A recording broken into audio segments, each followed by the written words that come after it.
What's going on, everyone? Welcome to another exciting episode of FORNEVERNEWS, the only news source that provides anything and everything anime and manga related, and we don't bore you. We get into it. Let's do it. No matter how you feel, get it done. No matter how you feel, get it done. No matter how you feel, get it done. No matter how you feel, get it done. Okay, people, welcome back to another episode. As always, want to remind you, in case you ain't subscribed, you may want to do so. Help the channel grow, help FORNEVERNEWS continue to rise and climb up the ranks, and hopefully help us get to 1 million subscribers sometime sooner than later. So yeah, hit that subscribe button, hit that bell to get all notifications, and I don't want to waste any more of your time. Let's get to the stories, because we got some stuff to talk about, a little bit of heftiness, to say the least. And first story on the docket, I'm sure a story that a lot of people came to click on and see, well, what is it next, man? What is Weekly Shonen Jump magazine getting ready to do? Whose dreams are they getting ready to crush? Who is up out of here in Shonen Jump magazine? Now, y'all know it was, I want to say, what, a couple months back at this particular point that there was three technically, serializations began. One of which was from the author of the One Piece spin-off series, and then there was two other ones that I actually covered here with videos, Doran and Ayashimon from the creator of Hell's Paradise. And yeah, those three manga have been around for a while, and usually this is about the time where, okay, the next round of serialization is approaching, and some stories gotta go. Now, thankfully for a lot of people, as it stands right now, at the very least, this could change within the drop of a hat. Within a couple days, I can be telling you guys, uh-oh, bad news. But as it stands right now, the announcement for the series that's ending is none of those three. But I could potentially see, at the very least, one or two of those going within the next serialization round, just keeping it real. Like, I think, for the most part, Ayashimon might be safe, because there's a lot of hype around it. It's really freaking good, and just in general, I'm loving it. I'm caught up to date. I haven't fell behind yet.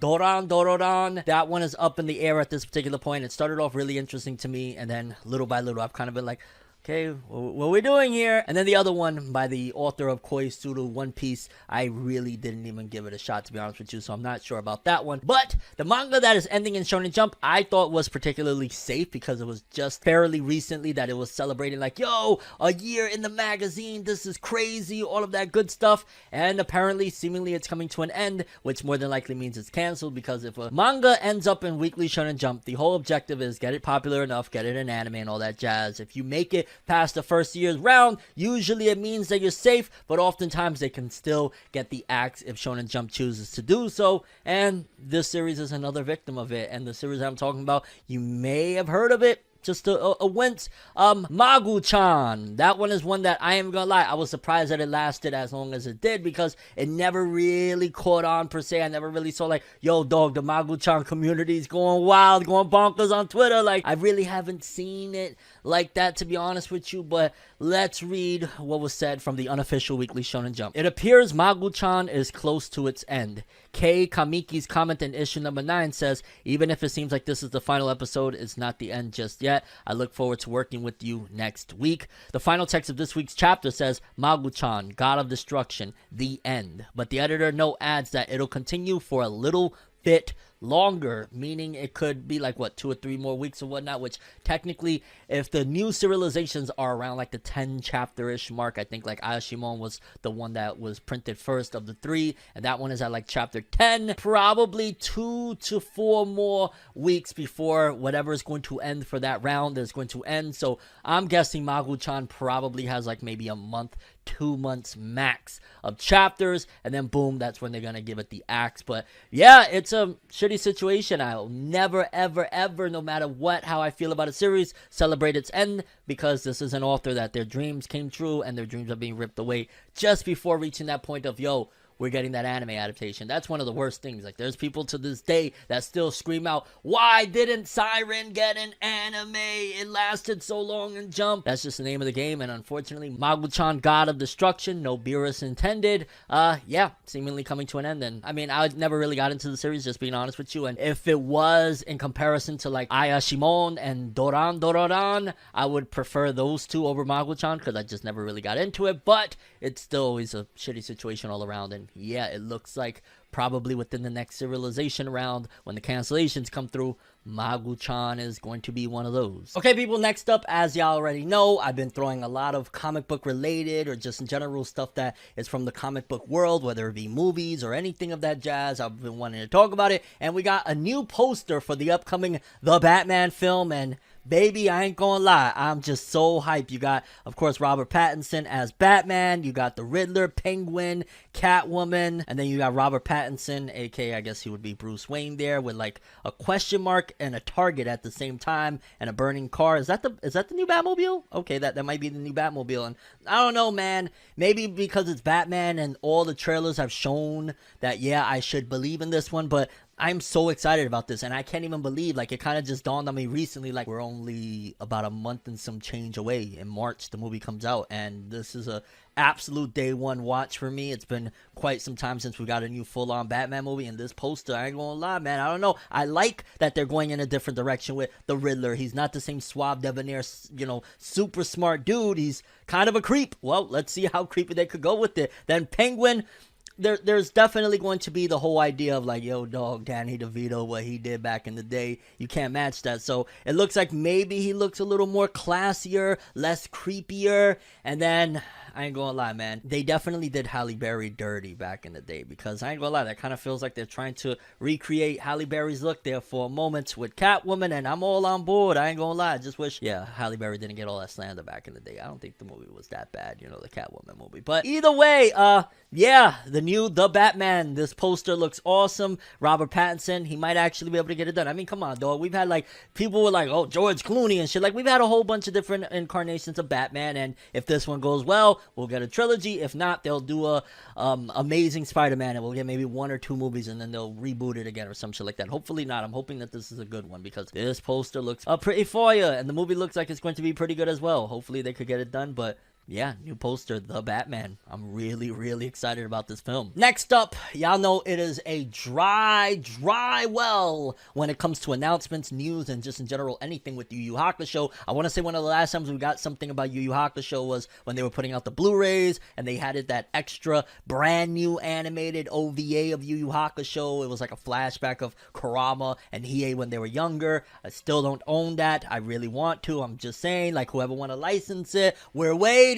But yeah, Yu Yu Hakusho, apparently they opened up and they did like a new promo image as well, which looks freaking awesome. It says here, Yu Yu White Paper Character Cafe collaboration will be held. So they're opening up a new Yu Yu Hakusho cafe, and I don't know, it's just kind of funny to me. Like, they look all fly as hell in these suits and whatnot, and then they just got like the 3 Demon Kings in the back just chilling. Like, hey, look, it's Ryzen and Yomi and Mukuro, right? Mukuro, yeah. I think it would be probably pronounced Mukuro instead of Mukuro, which dubs back in the day. But either way, it looks kind of suave, debonair, and I always up to see it. Like, I wish they would do more with the property of Yu Yu Hakusho. I don't know if it's Tagashi that after he closed that chapter, just like he keeps the Hunter x Hunter fan base in suspense of, will anything ever happen again? It might be the same thing with Yu Yu Hakusho, because, dog, look how cool this shit looks. Why can't we get something, a movie every fucking 3 or 4 or 5 years? I'd be fine with that. Just like, hey, what happened with Yusuke after everything? You know what I'm saying? A lot of plot threads and whatnot were tied up, but I just want more. I love these characters. These are some of the most badass characters in all of shonen anime in general. They're so freaking awesome, and seeing them with suits and then with the Demon Kings behind them, like, a man can dream. A man can dream. But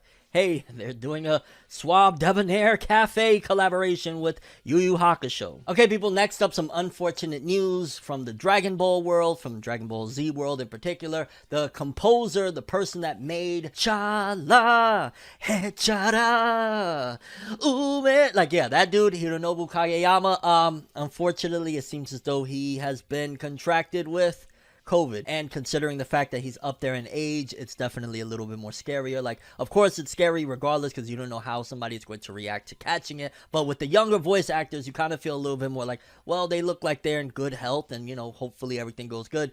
Hironobu Kageyama is a very older man. He's been around for a while, and ultimately he's going to be a little bit more at high risk for something potentially, God forbid, going a little bit wrong. But let's quickly read. Dragon Ball Z fans wish one of its stars well after COVID diagnosis. Over the years, Dragon Ball has introduced some major heroes to audiences, and they've been brought to life by truly talented actors overseas. Its original Japanese cast features some bona fide icons at this point, so you can see why the fandom is protective of the stars. This is also why fans are sharing their best wishes with Hironobu Kageyama, as the beloved singer just confirmed he's tested positive for COVID-19. The singer took to social media to inform fans of his recent diagnosis. The 60-year-old informed fans he was in good spirits after testing positive and is currently isolating while recovering. It doesn't seem the artist is in critical condition, and fans are wishing Kageyama a speedy recovery. For those who don't know this artist by name, there is a good chance you know his music. Kageyama debuted as a musician at 16, but he gained notoriety in the early 1980s after tackling theme songs for anime series. He went on to do a number of theme songs for Dragon Ball,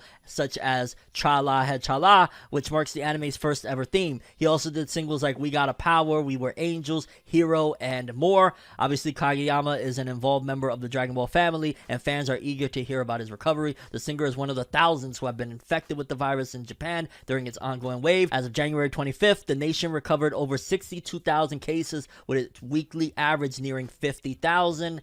And yeah, I ain't gonna lie, I just want to send best wishes because this is a 60-something-year-old man, and yeah, it's just scary time when it comes to especially the elderly. So get well, Hironobu Kageyama. We all wishing you the best so that you could come back and show us that we got a power. You know what I'm saying? Okay, people, next story of the episode. Now, over the last couple days, a lot of fans were asking Jason DeMarco, somebody who has been notoriously involved with Toonami's broadcasting and whatnot, which I want to say I read recently that he did say, in fact, that he's not involved in the on-air process anymore. Probably before he moved on to what he's doing for Warner Brothers and whatnot, he like set a few things in place, and probably he's still technically going to be involved because that's his baby, that's his family regardless. But he did say that he's not really involved with the on-air process any longer, so this might be a bunch of things that he did before he walked away. Again, it just seems a little bit muddy in terms of exactly what Jason DeMarco is involved in, but nevertheless, he answered a ton of questions about the future of Toonami, and it also gave some insight into certain things about like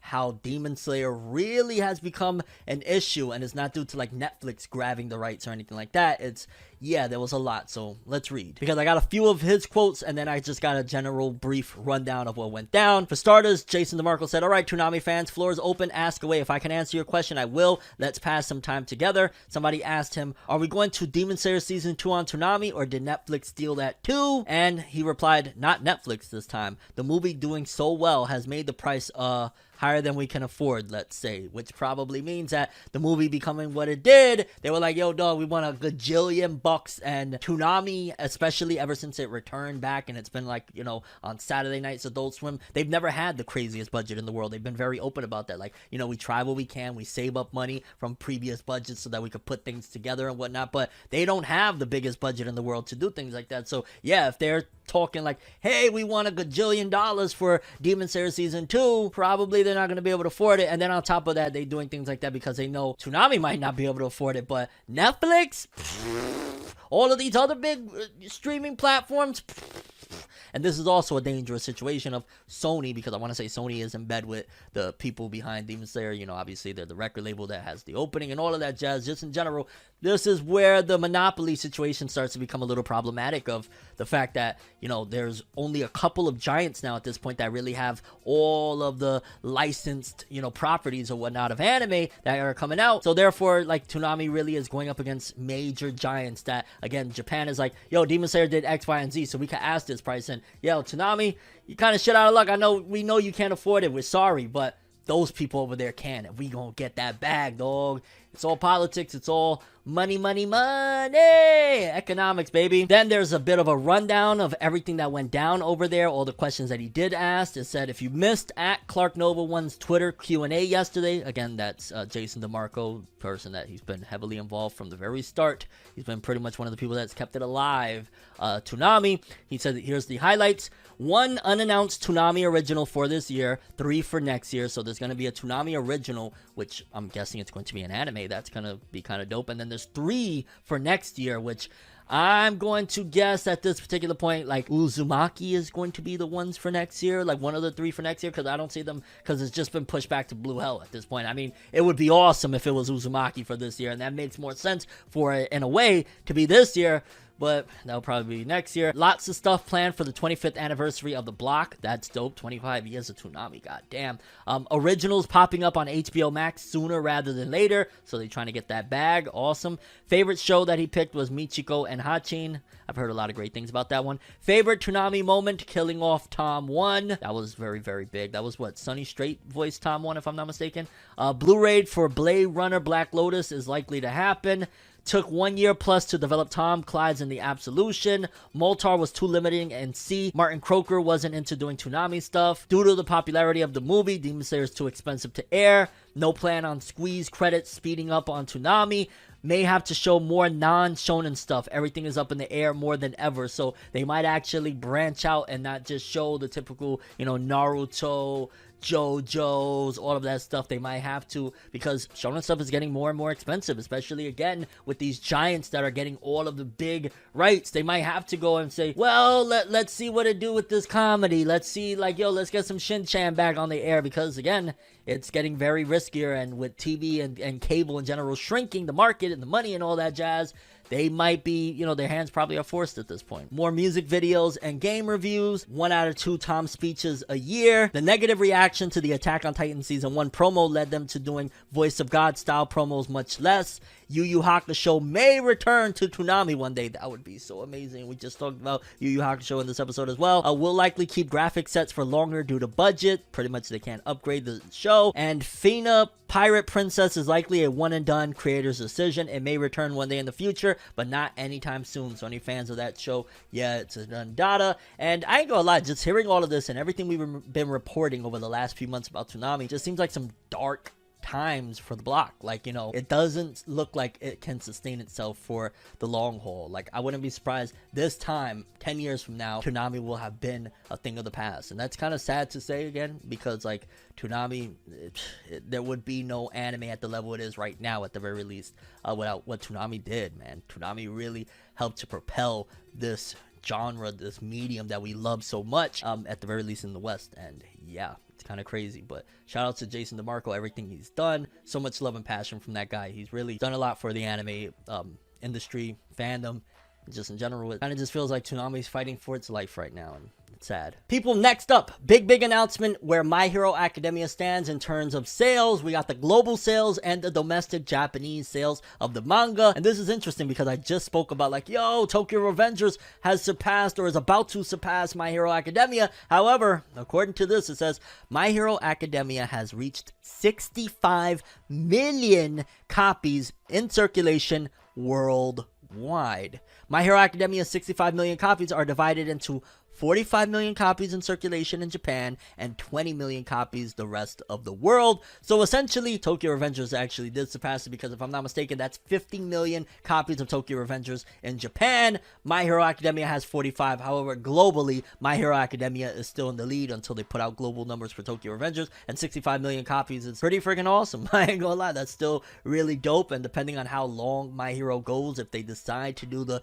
updated My Hero Academia Part 2 in terms of the story after this final stretch of a war, then who knows, it'll hit the 100 million mark. But at this point, 65 million copies, and considering there's still plenty of volumes to go, I could see us by the end of this run, I'm talking about with the last arc that we got to go, the last saga, however you want to phrase it, we'll be at 75 to 80 million, I'd imagine. And with the anime coming up, this is probably going to be one of the most important seasons of My Hero Academia. It could give it that. Fingers crossed, because I do want to see My Hero continue to blow up. It's pretty much the new Naruto of the West for this next generation of kids. I would like for it to have that Marineford-esque explosion of what Marineford did to One Piece, where One Piece was already a king, and then Marineford just blew it over to 30-something million in 1 year. Crazy. But yeah, people, My Hero Academia has 65 million copies in circulation worldwide, 45 million in Japan, and this is no slight to My Hero, by the way. I just want to stress that. It was just kind of like shocking that a Kodansha title, Tokyo Revengers, which gets a lot of freaking slander over here in the West as well, outselling My Hero. Yeah, we'll see when it's all said and done, though, because I feel like My Hero is going to go the distance. My Hero is something that, again, like I said, they made it a staple that it's kind of the next gen's Naruto in the West at the very least. And over there in Japan, it's pretty big too. I mean, it's constantly doing great sales-wise and whatnot. So shout outs to My Hero, 65 million worldwide. It'll hit 100 mil for sure. I'm not sure exactly when, but it'll get there. And while we're on the topic of sales, a newbie, one that's been, I want to say came out last year if I'm not mistaken, and it's been doing great, and it's just a really freaking amazing manga from one of the former assistants to Tatsuki Fujimoto and his Chainsaw Man series. We got Dandadan sales. It says here, Dandadan by Tatsuyuki Nobu has reached 750,000 copies in circulation, and I want to say it has what?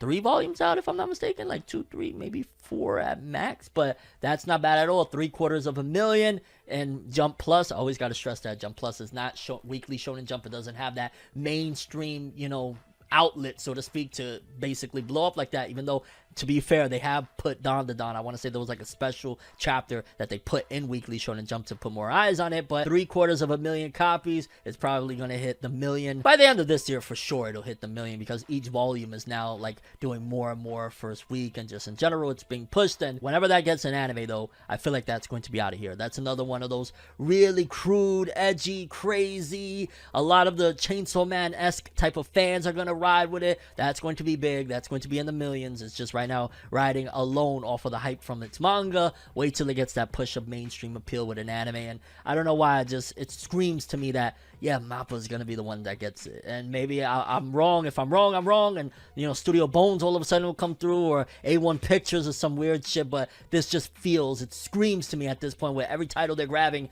this is going to be a Mappa title someday. Now, I don't know when, maybe next year, the year after that, but yeah, we'll check back, I guess, right? Either way, Dandadan, 750,000 copies in circulation so far, and it's a newbie. It's only been out a year. Okay, people, and last story of the episode, we got the top 10 selling series of the week, and I want to say this is from 117 through 123, so this is a little bit older, but we got number 10, My Hero Academia, 45,000, Four Nights to the Apocalypse, number 9 with 60,000, a couple of cuckoos. I believe there's an anime coming out for that here soon. Then going up a little bit, My Dress Up Darling. A lot of people have told me about that. I can't tell if they're like trolling or it's actually a good series, but at number 5 with 92,000, then the top 4, the usual suspects, Kimetsu no Yaiba, 108,000, straight up off that anime hype. Tokyo Revengers, yet again, 181,000.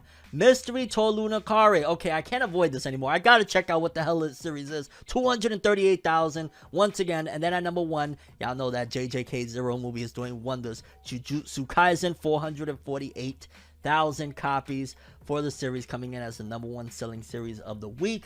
Really awesome stuff. We will take a look, I want to say within the next episode or so, of the top 50 best-selling manga, but yeah, that was the top 10 selling series of that week. And yeah, a lot of usual suspects, and I really need to see what the hell is the whole hubbub about with Mystery to Lunakari. I am very, I guess you would say excited, but just in general, this sounds hilarious, funny, and hey, it's the year of Bleach, so we're going to be getting some wild stories here and there. Apparently, because of some rumors and just in general, a little bit of a hubbub that's been going on in the Japanese Bleach fandom over the last year or so regarding a particular pairing, I guess you would say, it's been the topic of discussion over there, and the creator of Bleach, Tite Kubo, actually had to come out and address this, because apparently the whole, which is bizarre to me, that like, yo, we're in 2022 and people are talking about this particular pairing, but at the same time it's kind of cool in a way, like, yo, people are really into the lore so much that they're thinking about this, which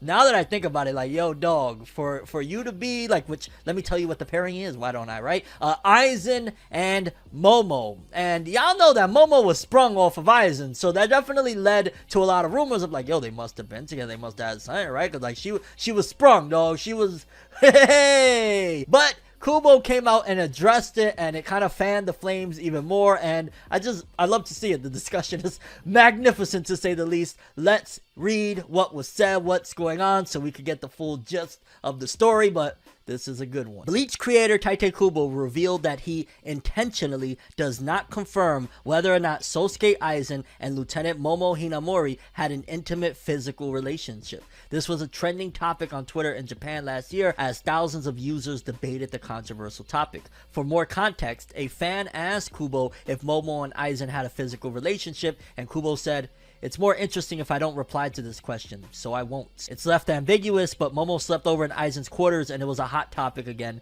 in the Japanese fandom. And yeah, a lot of people are going crazy over that one, which I'm not gonna lie, I never really thought too much about it. Like, yo, were they banging? You know what I'm saying? Like, that just wasn't on my mind. It was more so like, holy shit, Aizen's dead. Oh no, he planned everything, and he planned Ichigo's freaking birth at that. Like, whoa, this dude is a madman. In particular, when it comes to pairings, like, that wasn't one that I was really more so into. Maybe I was guilty of like, yo, dog, you know, season 2, when we get that opening, Hinama, Hikarita, Mosenenezita, like, yeah, I was probably like a Ichiruki fan at that particular point. Like, yo, they gel well a little bit, right? But ultimately, I was never like, oh my god, yo, I gotta know what's going on with Aizen and Momo. And it kind of is reminiscent in a way, if you think about it, their relationship, except it didn't end with a happy ending, and it was probably a little bit more toxic, probably a lot more toxic, think about it, than like a Sasuke and Sakura type of situation. Because if you just think about it, like, Momo was really like, no, Aizen, please, similar to like Sakura, no, Sasuke,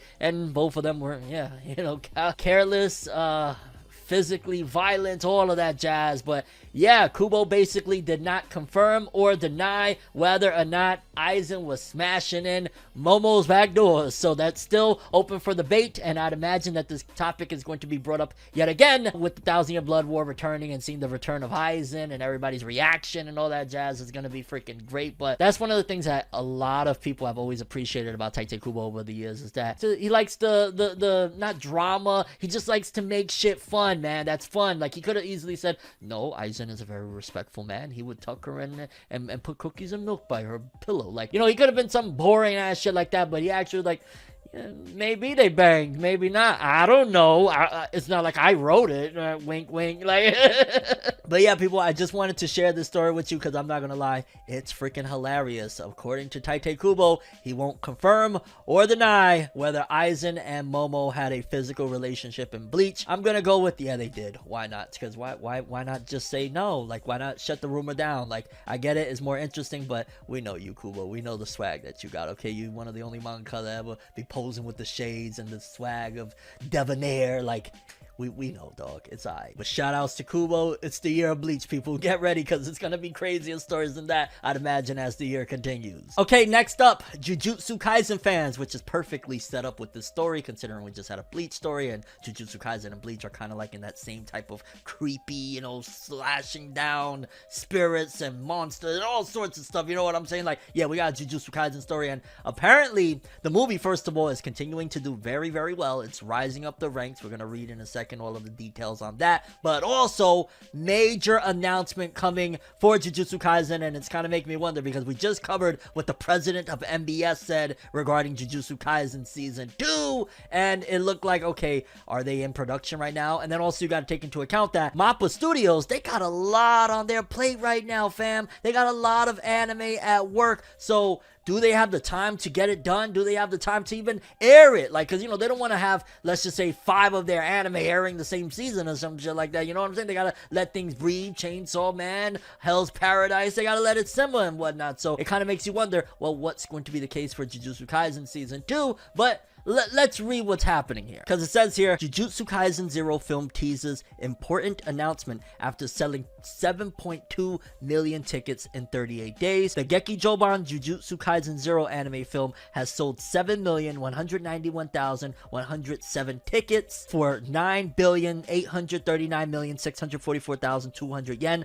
about $85.1 million. Okay, so we're at $85 million in Japan. Oh, wow, we're definitely hitting 100 million. You're telling me, like, the US alone is going to easily fill that 15 mil, if not more. In the 38 days since it opened on December 24th, since the film earned 500 million yen this past week, Oricon projects that it will surpass 10 billion yen this week. The film's official website also revealed on Monday that 4 cast members, Megumi Ogata, Kana Hanazawa, Yuichi Nakamura, and Takahiro Sakurai, will appear at the film's first post-opening stage greeting event at Tokyo's Toho Cinemas Hibiya on February 12th. The event, which will stream live to the theaters throughout Japan, will reveal an important announcement, and the film is now the 39th highest earning film in Japanese box office history, after topping such films as The Adventures of Milo and Otis, Harry Potter and the Deathly Hallows Part 2, Detective Conan the Fist of Blue Sapphire, and Star Wars Episode 2, Attack of the Clones. Jujutsu Kaisen 0 will also be number 47 among Box Office Mojo's highest earning films that opened in 2021 worldwide,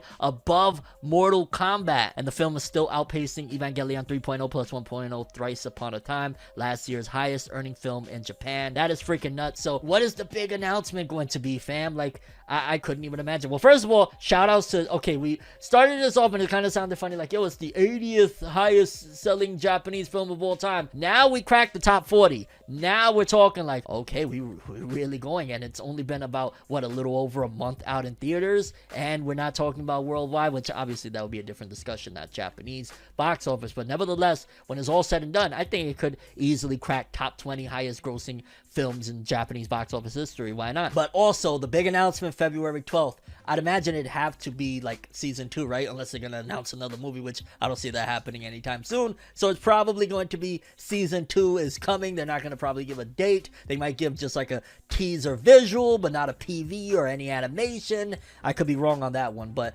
ultimately, yeah, that's the only thing I could imagine is going to be the big announcement, other than just like, hey, we got some merch, or hey, you know, we're gonna re-release Jujutsu Kaisen 0 the volume, some weird shit. So I'm guessing season 2, and I'm just wondering, like, okay, if they announce it now, I'd imagine by next year, some point, we'd have to get it, because again, this year, Mappa got their hands full. I gotta keep on saying it. They got Chainsaw Man, they got Hell's Paradise, they got a few different things. They gotta finish up Attack on Titan right now. Yeah, I don't know if they're gonna be able to get on to getting us Jujutsu Kaisen season 2 this year, even though, I ain't gonna lie, I want it yesterday, okay, because the next one is going to be, oh my god, if you love season 1 of Jujutsu Kaisen and you're an anime only, season 2 is gonna blow yo mind. But yes, people, Jujutsu Kaisen, 39th highest film of Japanese box office of all time thus far, and big announcement coming February 12th. Let me know what you think the announcement is going to be. Moving forward, as I said, I'm going to be mixing in from time to time different things, and I wanted to report that Mortal Kombat 2 has officially been greenlit and is in development at New Line from Moon Knight head writer Jeremy whatever the fuck.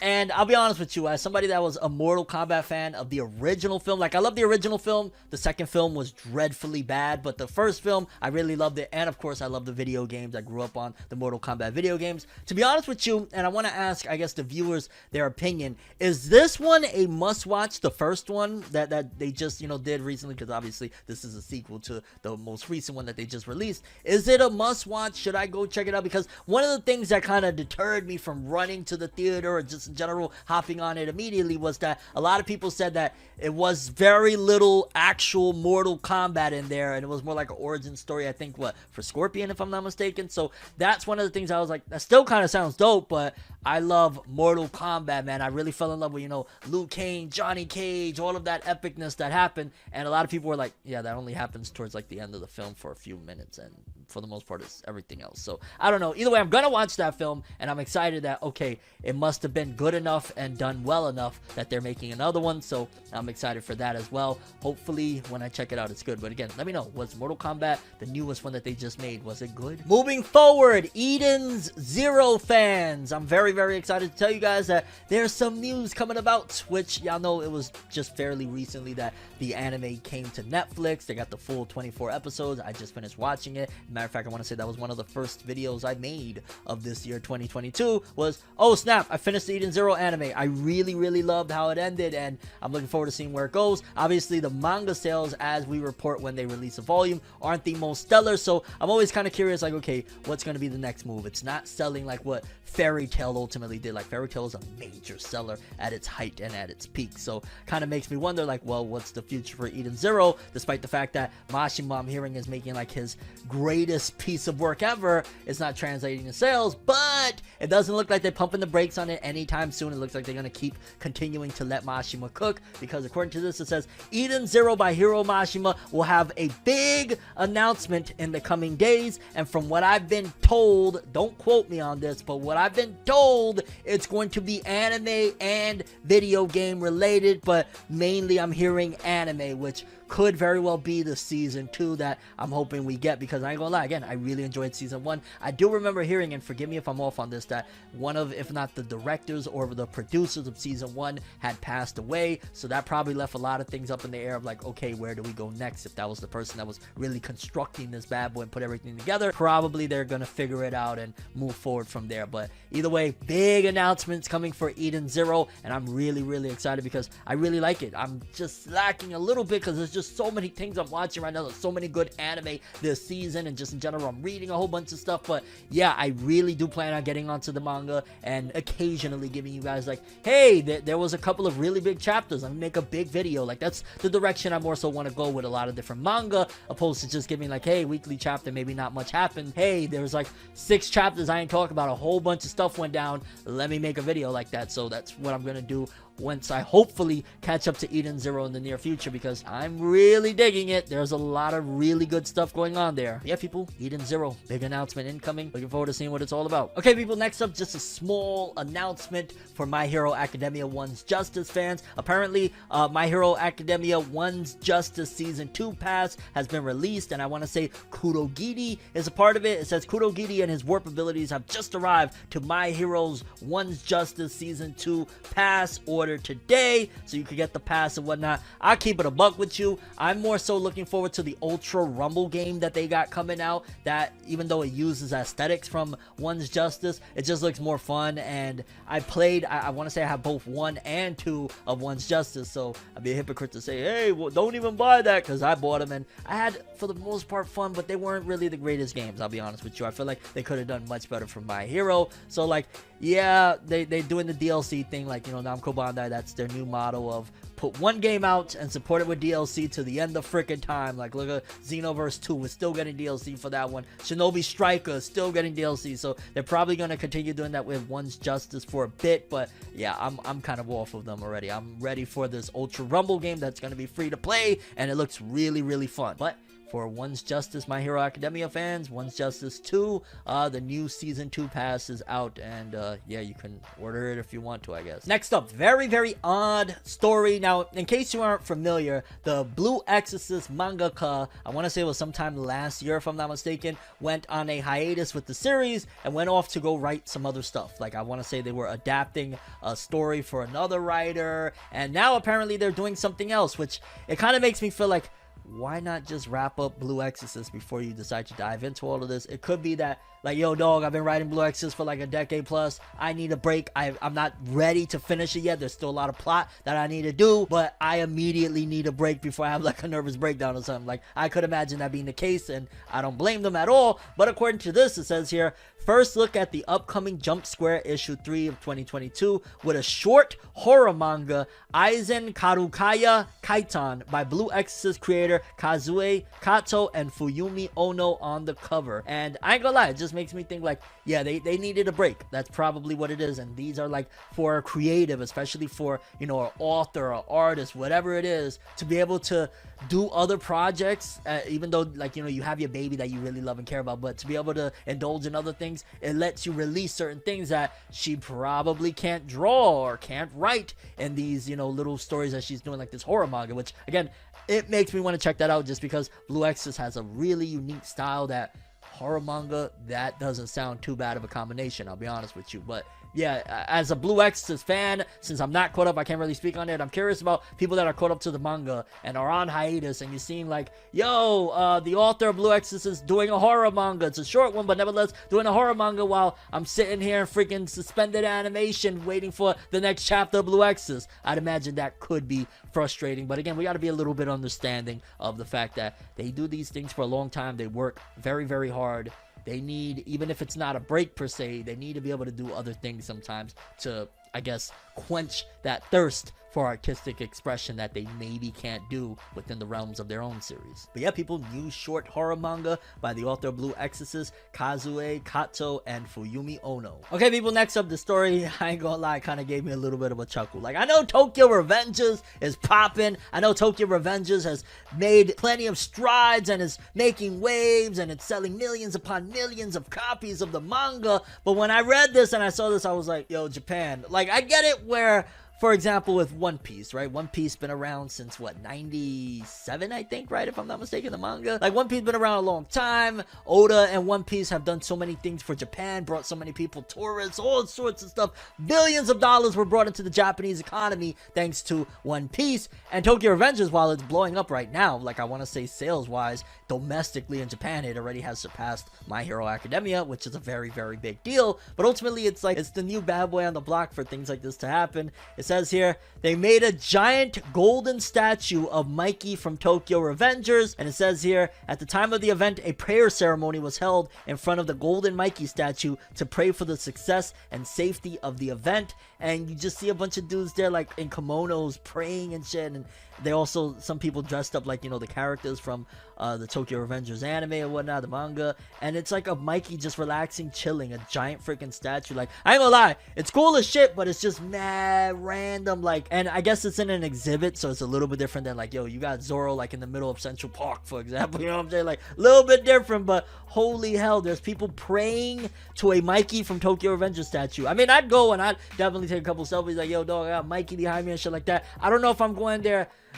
our Father who art, like, nah, dog, like, come on, that's Tokyo Revengers. Let's not get carried away here, people. But yeah, giant golden statue of Mikey from Tokyo Revengers, and Cats is praying to it in this exhibition ceremony, and yeah, Japan. Hey. Okay, people, and last of the episode, we got the weekly Shonen Jump author comments. Let's take a look. Considering the series is on the cover of Jump this week, I figured, hey, let's take a look at the comments for it. Yusei Matsui, the elusive samurai author, also did Assassination Classroom, very, very big story from Shonen Jump. Getting to the first year anniversary is a relief no matter how many times it happens. Thank you so much for all the support. I would say, yeah, that is a relief. Like, hey, I made it a year, but that doesn't necessarily mean you're safe. And there's other series that can attest to that we made it to the year, but we got canned, and we talked about it in yesterday's episode, but yeah. Then we got Gen Osuka, author of Dororan. I got my first pair of Heat Tech tights. They are so warm that now I always wear them for both sleep and work. Those would be kind of nice when I'm going outside in the freezing snow. I'm just saying. Creator of One Piece, Eiichiro Oda. I received your messages from all the jump shops and Mugiwara stores throughout the country. Thank you. You give me strength. Shout outs to Oda. Any strength they could give, you know, we gonna give it, okay? Because you the man, dog. You've been doing this too long. You an OG, still rocking out. We got Yuto Suzuki, author of Sakamoto Days. The drop in my stamina is terrifying. I feel like there's a huge gap in what I think I can do and what I can actually do. How? I feel the same way, and I think maybe we need a little bit more exercise, mate, just a wee bit more. And this one I kind of wanted to share as well. Don't often cover this author, but this kind of was a little bit worrisome. Kentaro Yabuki, author of Ayakashi Triangle. I'm about to turn 42 and live a lifestyle where I can't even go for a health checkup. I need to change things. Yo, put the manga down, put the pen down, go get checked. If you're feeling like, if this is a thought that's coming to your mind, like a health checkup, and you're 42, go get that health checkup. Even if you gotta be late, I'm sorry, like, you're more important. Your manga won't be written if, God forbid, something horrible happens to you and you end up hospitalized, okay? So I just gotta send my heart and best wishes out to Kentaro Yabuki. We got Hajime Komodo, author of Mashle, Magic and Muscles.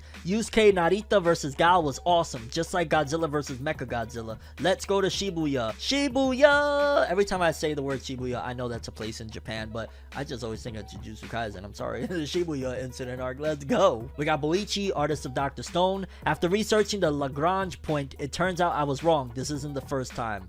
Shoutouts to Boichi with that amazing art. Gege Akutami, author of Jujutsu Kaisen. I couldn't remember the word Sansumi, standoff, so I had to ask by describing that thing from Pokemon. Shout outs to Gege Akutami, dog. I ain't gonna lie. As somebody that is a fan of somebody that is a fan of another artist that I'm a fan of, you know, they're big Yoshihiro Tagashi fan. I get so happy to see the success that Gege Akutami has had, especially considering Jujutsu Kaisen is one of the greatest shonen series running right now. So my hat's off, and I'm just so happy to see Gege Akutami winning. Yuji Kaku, author of Ayashimon. Don't Look Up was good. I want to create a one-shot like that. That would be fire as a one-shot. I watched like the first half of it, and I think it was like really late, so I didn't get to finish watching it. If he's referring to the Leonardo DiCaprio film, like that was actually a pretty good film for the most part. And then we're gonna wrap things off with the ever so infamous Yuki Tabata, author of Black Clover. My daughter was watching Curious George and called the man in the yellow hat Papa, a person to aspire to. Hey, shout outs to, yo, that's such a wholesome way to end off the weekly Shonen Jump author comments, man. Tabata talking about his daughter always makes me think about my daughter. So shout outs to Tabata. I mean, you made a character that is going to make a lot of people feel that way. Like Asta is what your daughter feels about the dude from Curious George. A lot of people feel that way for Asta. So shout outs to you and best wishes to everything you got going on. And yeah, people, those were the weekly Shonen Jump author comments. Lately, they've been really interesting to say the least. Okay, since early this morning, I had seen a video that kind of had me a bit stressed out, a bit really thinking deeply about how to move forward with the future of this channel, and just in general trying to survive the ever-changing ecosystem of copyright and everything that goes on this website of YouTube, the algorithm, all of that stuff. But in particular, this one was a little bit concerning. It was a video by a creator known as Suede. I want to say he was a Pokemon YouTuber, and he's still trying to keep it going and whatnot, and I'll link his video in the description because he could definitely give you more insight into it than I can. But from what I gathered from the video, essentially a company, I want to say, don't quote me on this, I believe he said Shogakukan, and they're a major publishing company over in Japan, recently hit him with some copyright, and they actually found a way to circumvent around going through the traditional means of copyright claims and copyright strikes. In case you don't know, because there's just so much jargon around all of this, if you get 3 copyright strikes, your channel is gone. If you get copyright claim ID'd, then ultimately you basically could lose revenue on the video. They could block it from certain regions, all of that stuff. Like, there's a lot of ways that companies can really mess you up, especially when you're using footage or imagery from their shows. Now, in the United States and North America and several regions, there's something called fair use. Fair use basically allows, as long as you're creating something transformative using, you know, clips or imagery or whatnot, but it's not like, you know, verbatim the show or anything like that, and you're giving commentary, criticism, yada yada yada, that allows you to legally create content, such as the way I do my manga reviews, for example, where you see me on the screen, and then when I'm talking about a panel, I'll show the panel, yada yada yada. However, in Japan, they don't have those said laws, so it gets very tricky. Now, recently, this content creator Suede was hit with, I want to say it started off with a content ID match or something along the lines of that. Basically, they hit him with some type of copyright claim, and then ultimately the way that they did it, the way that they found out how to do this now, essentially made it so that he's pretty much going to lose his channel in 3 months, and there's absolutely nothing he can do about it, because the way he said that they found out how to do this is they make a small claim and they actually go to court and say, yo, YouTube, ultimately they're using our content and there's no way that they can do it legally, and then basically they can drag you through the mud and make it that, yo, it's fees that you gotta pay and lawyers and a real big hassle essentially to fight this legally. Now, there's plenty of creators on the platform, there's thousands of creators, so essentially this would have to be like, they would have to have their lawyers on full time, and also there will be massive backlash. Like, just imagine tomorrow all of your favorite anime content creators are gone from the platform. We just recently, I want to say it was in December, we had a similar situation happen with a creator called Totally Not Mark, where Toei Animation was going after him, and they like took down 150 of his videos, and it was just a really big mess. And now with what's happening here, which I want to say he put hashtag #ShowProGambit, essentially this company found a way that they can pretty much, and to put it in a nutshell, knock off and take out any anime content creator that use any piece of footage beforehand. Now, there's some ways to circumvent event moving forward that ultimately can allow you to be able to,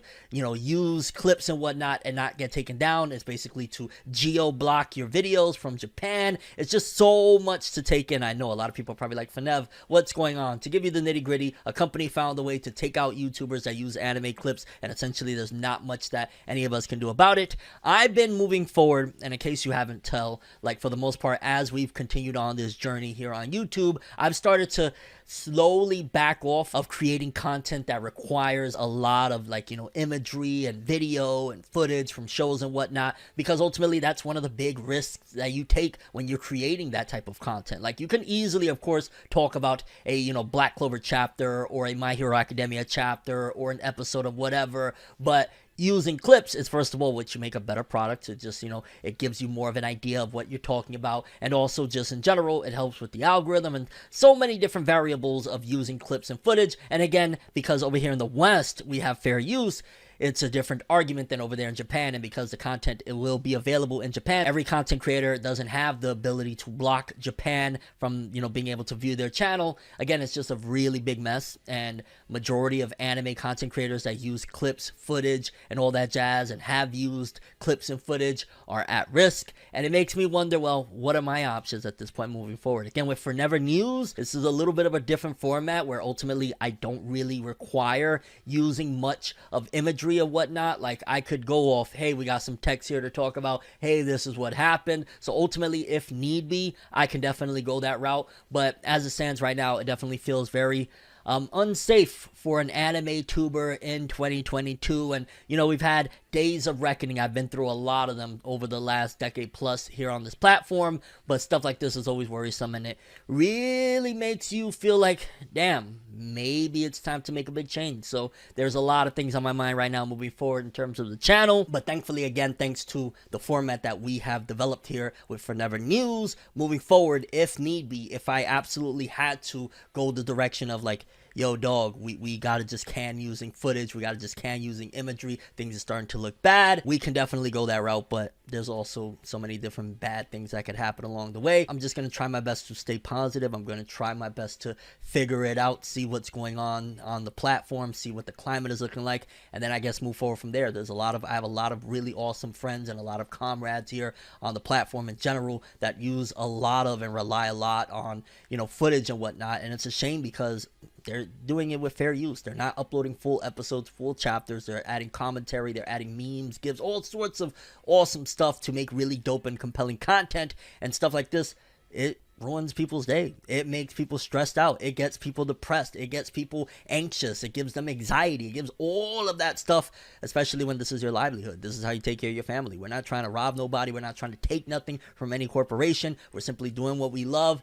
and trying to make the best product and trying to abide by the laws of where we live. But obviously Japan, they feel differently, and yeah, I guess we're gonna have to play it by ear. But definitely, if you have the ability to geo-block Japan, whether you're with an MCN or just in general you have a partner manager that helped you to get that capability for your channel, highly recommend blocking Japan if you use footage or whatnot moving forward. And just in general, I guess we got to see where things go, but I'm really hoping that this is just another one of those things of like, it's a day of reckoning, but this company gets put in their place. Because just imagine if all of these content creators, if myself, all of the big dogs that talk about anime and manga on a daily basis, if we all got wiped out tomorrow and everybody has their other platforms and whatnot, what type of thing is going to happen with their fan bases moving forward of like, yo, you got rid of my favorite creators that talk about Naruto, One Piece, Bleach, Fairy Tail, Katekyo, Hitman, Reborn, whatever it may be. So yeah, there's that, and that's not me trying to say it in a threatening manner or anything like that. It's just, it is what it is. Fans will be upset, and this will impact the core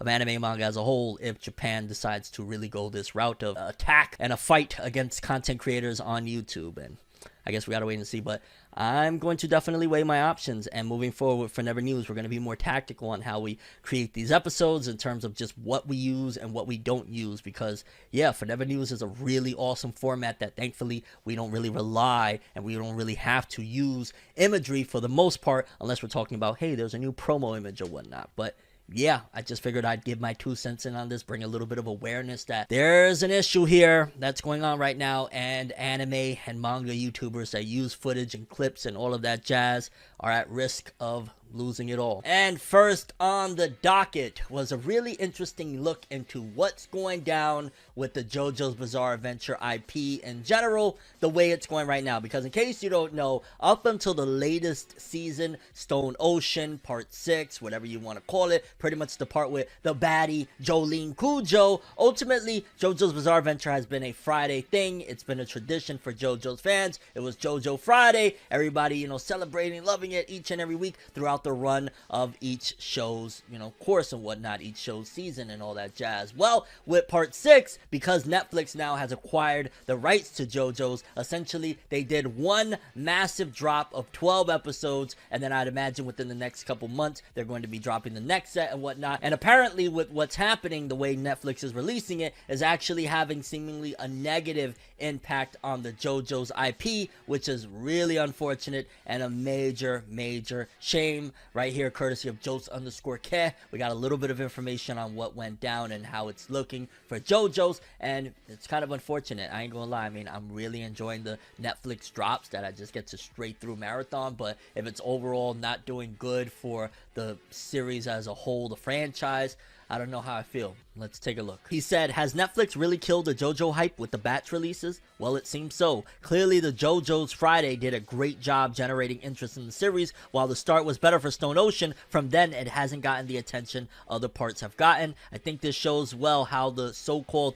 Netflix jail works. The series gets a pretty good week or so of attention and then drops. I think it's a little sad for JoJo in particular when the JoJo's Fridays were a thing and we all had a fun and amazing days to share between us. And then he also added, Stone Ocean had a huge interest in it compared to the other parts, yes, which is totally normal because nowadays the fandom is way bigger. But what I wanted to show in the other graphs was the daily, weekly evolution, not the absolute comparison. And so taking a look at the graph, it says here JoJo's Bizarre Adventure Google Trends Evolution, and you can see that red is Diamond is Unbreakable, blue is Vento Aurora, pretty much part 5, and Stone Ocean, the green one, is part 6. And you can see that on the premiere date, it pretty much for the most part matches up all of them, right? Like Stone Ocean is at the top with all of them, but as it continues and you see the difference with like JoJo's Fridays, you see that after that premiere date, after that first week, it just kind of plummets. And I mean, it's natural just because simply, I don't want to say necessarily that this is like, oh, Netflix is killing the JoJo's hype. I'd more so say it's a different approach of releasing things, and maybe it's not in the long run the more beneficial thing to the IP itself, but ultimately,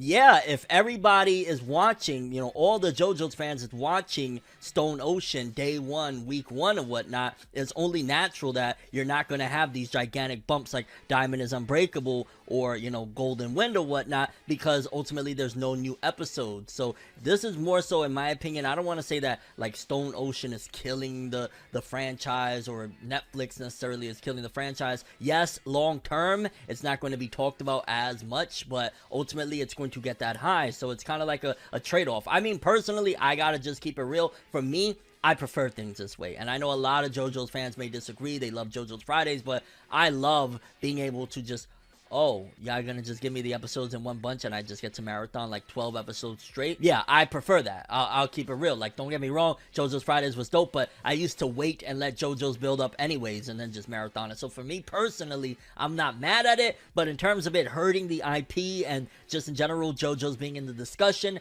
I can see where some people will be like, oh, come on, fam. Like, I've always noticed when it came to platforms, again, such as Netflix, for example, or whatnot, that they don't do the best in helping an IP because, again, that binge watch drop that they do isn't the best format for a lot of people to keep on, having interest in a show, because you watch a show usually and then if you marathon it and whatnot, you're on to the next one. So, yeah, I'd more so say that this is a testament to the way that Netflix releases things in comparison to the weekly, grind and whatnot. Like, yeah, you're going to keep on having highs. For example, again, look at Diamond Unbreakable just blowing up, hitting the 60 mark, opposed to Stone Ocean on damn near the bottom. But again, that's because majority of JoJo's fans watched it day 1, and then the remainder is people rewatching it and people discovering JoJo. So I feel it's a little bit unfair to say that, hey, it's, downright killing the franchise, but I could definitely see in the long term that Netflix's motto, as much as I love it personally, it doesn't benefit the IP at all, and I felt that way for a long time with a lot of different things. Like, it kind of feels like, yeah, it cuts the conversation short, so to speak, opposed to being able to have each and every week, let's just say every Friday for people that don't read the manga, like, oh my god, what's gonna happen? Here's my theory. Oh my god, taking a more closer, in-depth look into the episode of like, yo, the art and animation from this artist, they did this animator did that. You're not going to have those discussions if you're getting it all in one binge. You're just going to say, oh, so, you know, let's just say Takahashi Nobara, Nobara, but pretty much this one animator was heavily involved for episodes 1 through 8 and things like that. So it's, I guess, interesting to note. I don't think it's going to have a negative backlash just because in general, I'm sure Netflix gave David Productions and everybody involved the most heftiest of bags in order to secure the full-on rights to JoJo's. And as far as a fan like myself, I like the binge watch. I love the binge watch, and I'm really loving Stone Ocean in general. So yeah, this is kind of more so a preference thing in my opinion, and also a release thing of like, this is what happens when you drop it in bulk. This is what happens when you release it weekly. But I guess we gotta wait and see. Time will tell what this does for the JoJo's franchise, but I don't know. I love those first 12. Okay, people, next up we got the top 50 best-selling manga volumes of the week. Again, courtesy of Jose_K. Let's take a look. So places 50 through 44, all are Jujutsu Kaisen volumes to start things off. 17,000 volume 5, 17, oh my god. So it looks like about 17 to 18,000 people ran out immediately, again, watching Jujutsu Kaisen 0 that week, and bought volumes 1 through 7, because yeah, this is literally volumes 1 through 7. They were like, lucky 7, baby, which I'd imagine probably 1 through 7 leads somewhere close to where season 2 goes. Maybe that's what their idea was, like, oh, I'll get the first and then I'm gonna wait for season 2. That's probably what people's mindsets are, but I just love to see it. I've said it on so many occasions, but I'm not gonna stop saying it. Gege Akutami, secure the bag, you deserve it. Jujutsu Kaisen is phenomenal. But yeah, that's that. Places 43, 42, 41, a lot of, you know, manga that I'm not too familiar with. Then we got places 40 through 31. We got Dr. Stone Volume 24 at 39 with 20,000 this week. Mystery Tolunakari Volume 9. Again, dog, I keep that series keeps on popping up. Like, have y'all noticed? If you watch religiously FORNEVER News, you should be. I'm just saying, subscribe and hit that bell so you could keep on watching. Mystery Tolunakari just keeps on screaming out, something big is happening in that series. FORNEV, why you not checking it out? People that watch FORNEVER News, we should all check it out. I gotta check it out and do a video. Like, yo, I don't know, I'm gonna throw out a random challenge. I never do this, but why not? If this video gets 4,000 likes, I'll do a Mystery Tolunakari video by the end of February. There you go. But yeah, Mystery Tolunakari Volume 7 and 8, and then at number 33, Volume 6 of it as well. Holy cow, why does that at number 34, Domo Otomo, The Complete Works? That shit looks creepy. Then we got places 30 through 21, a whole bunch of Jujutsu Kaisen. Yeah, places 30 through 24 alone is Jujutsu Kaisen again, Volume 8. And then it looks like, okay, so like the first 18,000 copies was just people that wanted to probably go through roughly maybe a little past season 1, somewhere around there. And then another like 3,000 or 4,000 were like, no, screw that shit, we want more. And it goes all the way up to Volume 15. Yeah, Volume 15 right there. Holy cow, man. With 22,000, yeah, this is nuts. Then more Mystery Tolunakari, what the hell? I gotta check this out. Then Jujutsu Kaisen at number 22 with Volume 9, Jesus. Then we got 20 through 11. I don't know, man. If I named these episodes after something, I would probably call this FORNEVER News episode 208 or some shit and put Mystery Tolunakari, because Jesus Christ. Then more Jujutsu Kaisen. Tokyo Revengers there. Something to break the mold at number 16, Volume 25 with 26,000. I keep on saying it. They're not leaving this chart until they hit that milli. 928,000. Not bad at all. In fact, fantastic, to be honest with you. Then let's just move on. Top 10, baby. There we go. Mao by the author of Inuyasha, Ranma 1/2, Maisani Koku, legendary author, been writing manga for like 40 years. Rumiko Takahashi, this with 6 days running, 29,962 copies, so pretty much 30,000 for Mao. I don't know, and I want to ask you guys a question. Do you believe that it's possible for Rumiko Takahashi to ever get another hit as big as Inuyasha? Because since Inuyasha has ended, this is like, I want to say either the second or third try at creating a new manga that this author has done, and these sales aren't stellar. And I want to say, did Mao have an anime yet? I feel like Mao either had an anime or has an anime announcement on the way. But yeah, I'm happy nevertheless that if you're 30, 40 years into your career and you still selling like 30,000 first week on a manga, you're a legend. Like, I'll always give props to Rumiko Takahashi. That is a legend living. Shout outs to her. Then crawling up yet again at number 6, Jujutsu Kaisen Volume 17, 40,000 this week, cracking 2,030,000 with that bastard on the cover. I don't want to spoil whatnot, but yeah. Then we got number 5. This is interesting. I love to see it. I'll be honest with you. Four Knights of the Apocalypse Volume 5 with on the cover, baby. If I'm not mistaken, isn't that Arthur? This is crazy, and 7 Deadly Sins fans know what's up, but 63,316 in 7 days. Wait, what? Why it says weekly, but then this must be an error, because then it says the total is 53,000. That's odd. But either way, 53 or 63,000 for this one, considering this is a spin-off sequel to the 7 Deadly Sins, and it's 5 volumes in, still selling pretty decently. That's what's up, and I ain't gonna lie, I'm really interested, man. It's just that I've been biding my time, but eventually I am going to run through all of the volumes that are out right now of Four Knights of the Apocalypse, because yeah, where it left off or where it started, and I read the first chapter, I was like, this looks like some gas, and I keep hearing nothing but phenomenal things, and baby, we got Arthur on the cover. What is going on? Oh my god, I gotta read this shit. I ain't gonna lie, like, I'm low-key hype Arthur, baby. Then number 4, Shangri-La Frontier, Volume 7, 55,000. Komi Can't Communicate at number 3, Volume 24, 60,000 in 6 days. I actually just finally started on watching that last night. I watched episode 1 over on Netflix, and it was alright. It was something a little bit different. I like it that it like blends comedy with like seriousness, and it was cool for the first episode. A little interesting, quirky series, I guess you would say. I gotta watch more, but that's dope. And considering I want to say they already announced that Komi is ending soon, so yeah. Number 2, A Couple of Cuckoos, Volume 10, 70,000. This feels like a low week, to be honest with you. Not a single volume, because number 1 is Jujutsu Kaisen Volume 18 with 77,793. Not a single series cracked 100,000 sales. It's either because, like, yo, we're early in the year, or there's another publication shortage. Something is afoot that none of these series cracked 100K.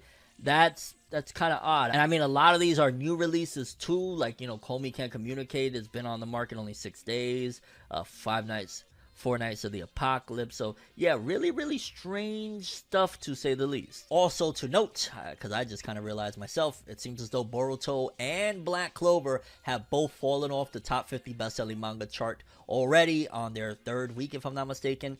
That's not great. That's not great at all. Now, the sales could probably be equivalent to something similar to what they did in their last run, but goddamn, I really always look at it like this, right? You're doing very well if your first 4 weeks, your first month out, you're still in the top 50 best-selling manga. If you're doing that, you're probably doing all right. You're doing either on course or just in general, you're looking good out here. So if you're by week 3 falling off the charts, because we just again had a Black Clover volume and as well a Boruto volume, and after their 2nd weeks, both of them are off the chart, doesn't look the greatest, especially considering those are 2 very big titles, regardless of what. Boruto is a spinoff of Naruto, and Black Clover was going to be the next Naruto, was marketed that way, and just in general, it's a very popular shonen. So yeah, that's something to note as well. But yeah, people, those were the top 50 best-selling manga volumes of the week. Light week, I ain't gonna lie. Like, not a single series cracking 100K. Crazy. Okay, people, next up, some of y'all may know I recently talked about Arcane because I watched it and I marathoned it and I absolutely freaking loved it. Amazing show. I was just blown away. I couldn't believe how much I really loved and adored that show. Well, it was, I want to say, probably maybe a week or 2 ago at this particular point, the head runner, Jason DeMarco, or former head runner of Toonami, Adult Swim, all of that good stuff, he had recently said some comments about Arcane, essentially saying like, yo, that's an exception, like they had 6 years to make it, you know, there's just a big difference between Arcane and everything else that's going on in the animation world. And I didn't really see it as like disparaging per se. Maybe you could argue that, yo, Arcane is a pretty freaking big deal, so you shouldn't like sideline it the way he did, but ultimately it didn't feel disrespectful. It didn't feel like there was any malice behind his words or whatnot, but pretty much some of the people behind Arcane actually felt a certain way and responded to his comments of what he had to say about Arcane. And basically they said the following: for the sake of the the conversation, it is important to contextualize just how risk-averse the entertainment world is. There's a ridiculous amount of talent in the animation space and no shortage of inspiration for compelling new stories and fascinating characters that deserve their own franchise. But people don't get the support to break the boundaries of what's been established. The entertainment world rarely invests in vision or deductive potential. It mostly relies on direct competitors and data. For a big-budget animated series, there were no competition. There were zero references. That's precisely why it is important to fight for more ambitious opportunities. It's necessary to show the industry that so much more can be done in the animation space. So yes, Jason makes a lot of valid points, again referring to Jason DeMarco. Just spend a day on ArtStation or whatever art platform and marvel at how much awesome shit there is that makes you think, God, I wish I could see this as an animated story. Chances are it ain't gonna happen because people aren't willing to take a bet, and that sucks. It's unfortunate that there are some voices who feel compelled to diminish the impossible achievement that Arcane is, so they definitely felt like Jason DeMarco was diminishing and, you know, discrediting what they've done. Anyone who has worked long enough in the creative space knows that neither money nor time equal quality. We've all seen sufficient evidence of that in the big budget entertainment world. Nor can most people appreciate just how hard people had to fight and work to make Arcane happen. Yes, Arcane is very expensive as an animated series, as a show that aims for feature film visuals that hold up on the big screen and storytelling that is as complex as our favorite big budget live action shows. Our budget and our schedules had to be incredibly lean, a fraction of the per minute production cost of the big animation studios with a lot less time. Everything is relative. I don't know if Arcane is going to make a difference in the long run, but hey, I sure hope so, because I want to see more money being spent on animation. I don't think the status quo is healthy, nor does it realize the potential of the stories that can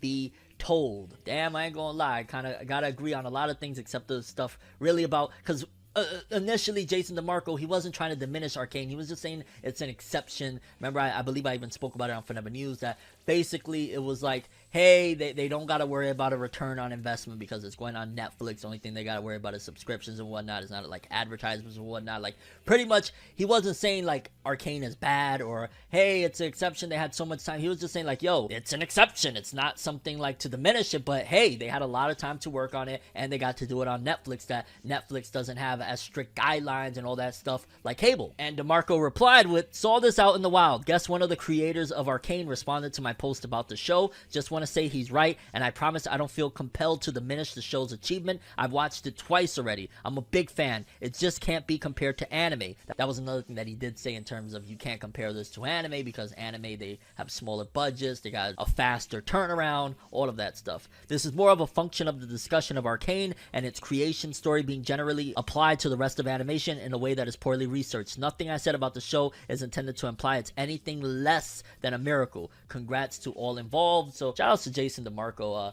Yeah, I kind of agree with both. First of all, Arcane was something that they did an incredible and amazing job with. Regardless of how much money you throw at something, it doesn't mean it's going to come out good. And Arcane was levels above great. So shout outs to that. But also Jason was just stating that you can't compare that, you know, they get shoestring budgets for anime with quick, very, very fast, lightning turnaround times to make it, compared to Arcane that is like, oh nuts, here's a bunch of money, and it's just that they happen to have some passionate and talented people to create that. And either way, shout outs to Arcane. I really, really love that show. You should go watch my video on it. Pretty awesome stuff. Okay, people, next up, we got an update on the creator of Katekyo Hitman Reborn and the status of their latest series. Now, in case you don't know, the creator of Katekyo Hitman Reborn, it was a very big series for starters, because there might be some people at this particular point that don't know the massive success that was Katekyo Hitman Reborn. It had like a 200+ episode anime that ran for a few years, and it had hundreds of chapters. Like, it was a pretty freaking big deal in its day. That's why till this day people still refer to her as the creator of Katekyo Hitman Reborn, Eiichiro Amano. Well, since Hitman Reborn ended, she had another series that was in, I want to say it was like a quarterly release of some sort. It was like a publication that dropped every quarter or every other month, something like that. It was really bizarre, and honestly, I remember it actually got an anime adaptation, and I wasn't the biggest fan of that one, to say the least. However, recently, I want to say it was either last year or the year before that, the Katekyo Hitman Reborn creator Eiichiro Amano had another series that dropped, and it was called Ran Kamonohashi Deranged Detective. And according to this, it says Ran Kamonohashi Deranged Detective has reached 300,000 copies in circulation, and I'll be honest with you, that's not the greatest sales. I think those are pretty decent sales for the most part, considering I don't even really hear anybody talking about this one, and I don't know what the schedule is like, but I know it's been going on for a decent amount of time, and I just honestly wish that the creator of Hitman Reborn would go back to either being in Weekly Shonen Jump or being in a major publication. Maybe you're done with telling shonen stories, something like that, you want to go to a different league, go to Weekly Young Jump so you could do some seinen stuff or whatnot. But either way, I wish she was just being promoted more, because honestly, I only had checked out the first chapter, if I'm not mistaken, of this, and I mainly was like, yo, let's see what Eiichiro Mono's cooking with, and for the most part, I walked away from it like, hey, some of the characters look like Reborn characters, so that's kind of cool, but I really wasn't, for the most part, like, hooked per se with the first chapter, but I might give it another go at some given point, depending on if it kind of crosses my desk. And 300,000 copies is alright. It just doesn't feel like up to this point at the very least, Eiichiro Mono has had any luck with even remotely getting close to the success of Katekyo Hitman Reborn, considering that was a pretty big deal back in the day. Like, I really loved Hitman Reborn. I mean, it started off a little bizarre with the daily life arc that was kind of comedic, but yeah, it was pretty badass. But yeah, they got a new series, in case you didn't know. Maybe you might want to check it out. Eiichiro Mono's art style is always very significant and easy to spot. But yeah, Ron Komonohashi, The Range Detective, 300,000 copies in circulation. Next up, this one is a very, very massive and very, very big deal, because a massive lawsuit is going down, and I feel like this is one of the ways that now a lot of these industries are looking at, well, okay, we tried this war on piracy ever since the internet really started taking off. Like, I want to say it started getting like fast enough speeds where piracy became like an actual issue. I believe it was around the time like DSL, if I'm not mistaken, started becoming a thing over here in the States, that like piracy became a thing. And initially, one of the big ways that they were attacking piracy was going straight after the people that pirated. Like, you would get a letter in the mail saying, hey, we know you pirated, or they would try to sue the actual people themselves. Well, honestly, the fight against piracy, they failed. Like, we're in 2022, and while piracy, they found ways to make people pirate way less, like all of these streaming services for very cheap prices and whatnot. That was one very well done, effective way of making people look, well, do I really want to go through all the trouble pirating when I could just pay this fee and watch this or read this at, you know, the earliest convenience and whatnot, and highest quality and all that jazz. So that was a job well done. However, the piracy still isn't completely slayed as of yet, and yeah, they're taking extra measures, and now they are suing places that actually even host the piracy to begin with, which probably should have been one of the measures that they took to begin with. Maybe they did try, I don't know, but let's read. According to Asahi and Kyoto, Japanese publishers Kodansha, Shueisha, and Shogakukan, the three major giants. In case you don't know, think Shueisha, Dragon Ball, One Piece, Naruto. Think Kodansha, Fairy Tail, Tokyo Revengers, Attack on Titan. Think Shogakukan, Detective Conan, Magi. Like, these are the juggernaut publishers of all realms. They're coming together, and Kadokawa, they will be suing Cloudflare for 400 million yen for offering data services to manga piracy sites. The Asahi Shimbun paper and the news agency Kyoto reported on Sunday that the Japanese publishers Kodansha, Shueisha, Shogakukan, and Kadokawa have decided to file a lawsuit against the American internet infrastructure company Cloudflare early next month in the Tokyo District Court. The lawsuit will allege that Cloudflare distributes data from manga piracy sites that infringe on the publisher's copyrights, and it will seek an injunction and about 400 million yen, roughly $3.5 million,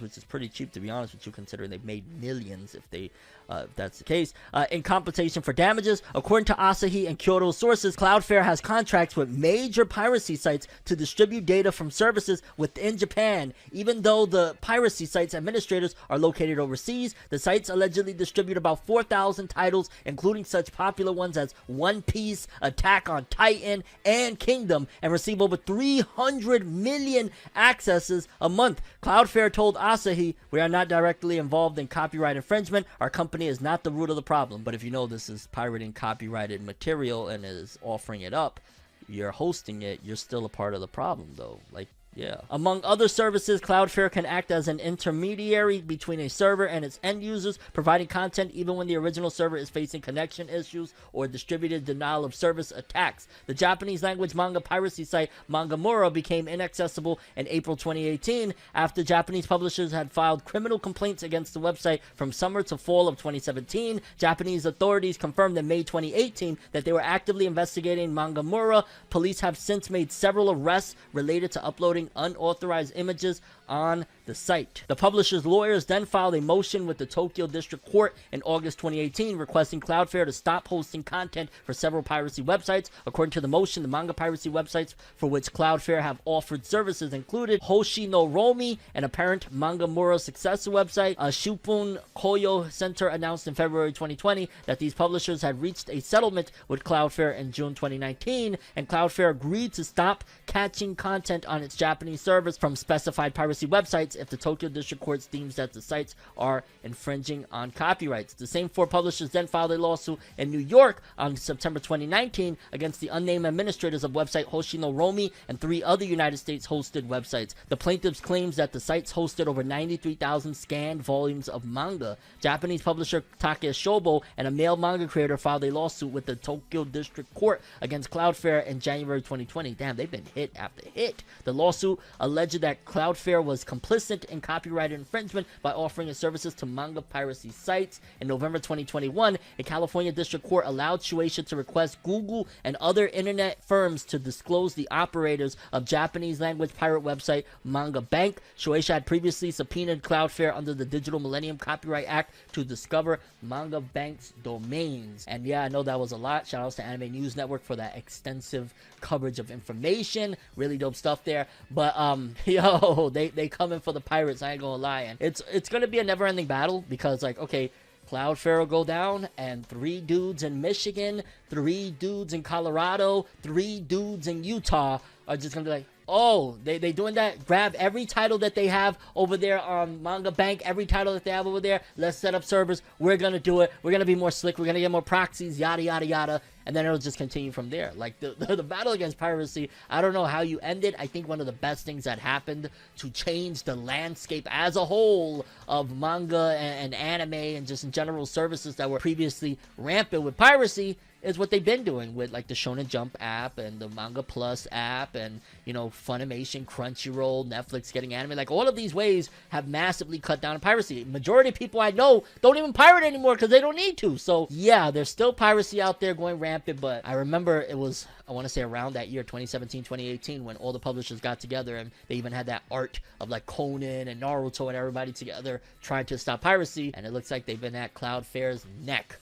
RIP Cloudflare, because their bank, their wallet must be getting drained between lawyer fees and settlements and everything. Shit is bad. But then again, God knows how much money they've been making off these piracy websites all over the world, so yeah. Okay, people, next up, I found this story to be just kind of interesting. I'm not really that big into wrestling anymore, but whenever I see an homage, especially on a big stage, to something that I love, I always want to point it out. And it says here, Zelina Vega is Madara Uchiha in the Royal Rumble. She came out, I guess, dressed as Madara Uchiha, and I'm not going to lie, I would love to make her activate that Sharingan, baby. Like, dog, I'm gonna have to take that fan and start fanning like, yo, babe, where you been all my life? Put me on the yo moon eye plan, shorty. I'm just saying, oh my God. If you are listening, please come on the platform. Let's have an interview. Let's talk a little bit about your love for Madara Uchiha and Naruto in general. But shorty pulled it off very, very well. If there was ever a female-looking Uchiha in live action, I gotta give it to shorty. She did it well. Y'all know I love Madara Uchiha, and yeah, the Royal Rumble was probably very hefty. Shorty was probably dropping meteors on these bitches out here, dog. Like, yo, let's go. Really dope stuff. Shout out to Zelina Vega with her Madara Uchiha cosplay at Royal Rumble, baby. Anime has just taken it so far. You never thought anime would take it this far. Okay, people, and last story of the episode, of course, courtesy of these people, Jose_K and WSS Talk Back for the translations. For starters, we got Ken Wakui, author of Tokyo Revengers. I've been taking the body maintenance stuff manufactured by Otsuka, and it tastes better the more I use it. I can feel it during my workouts, and I love it. Shout outs to Ken Wakui, keeping healthy as well as making awesome,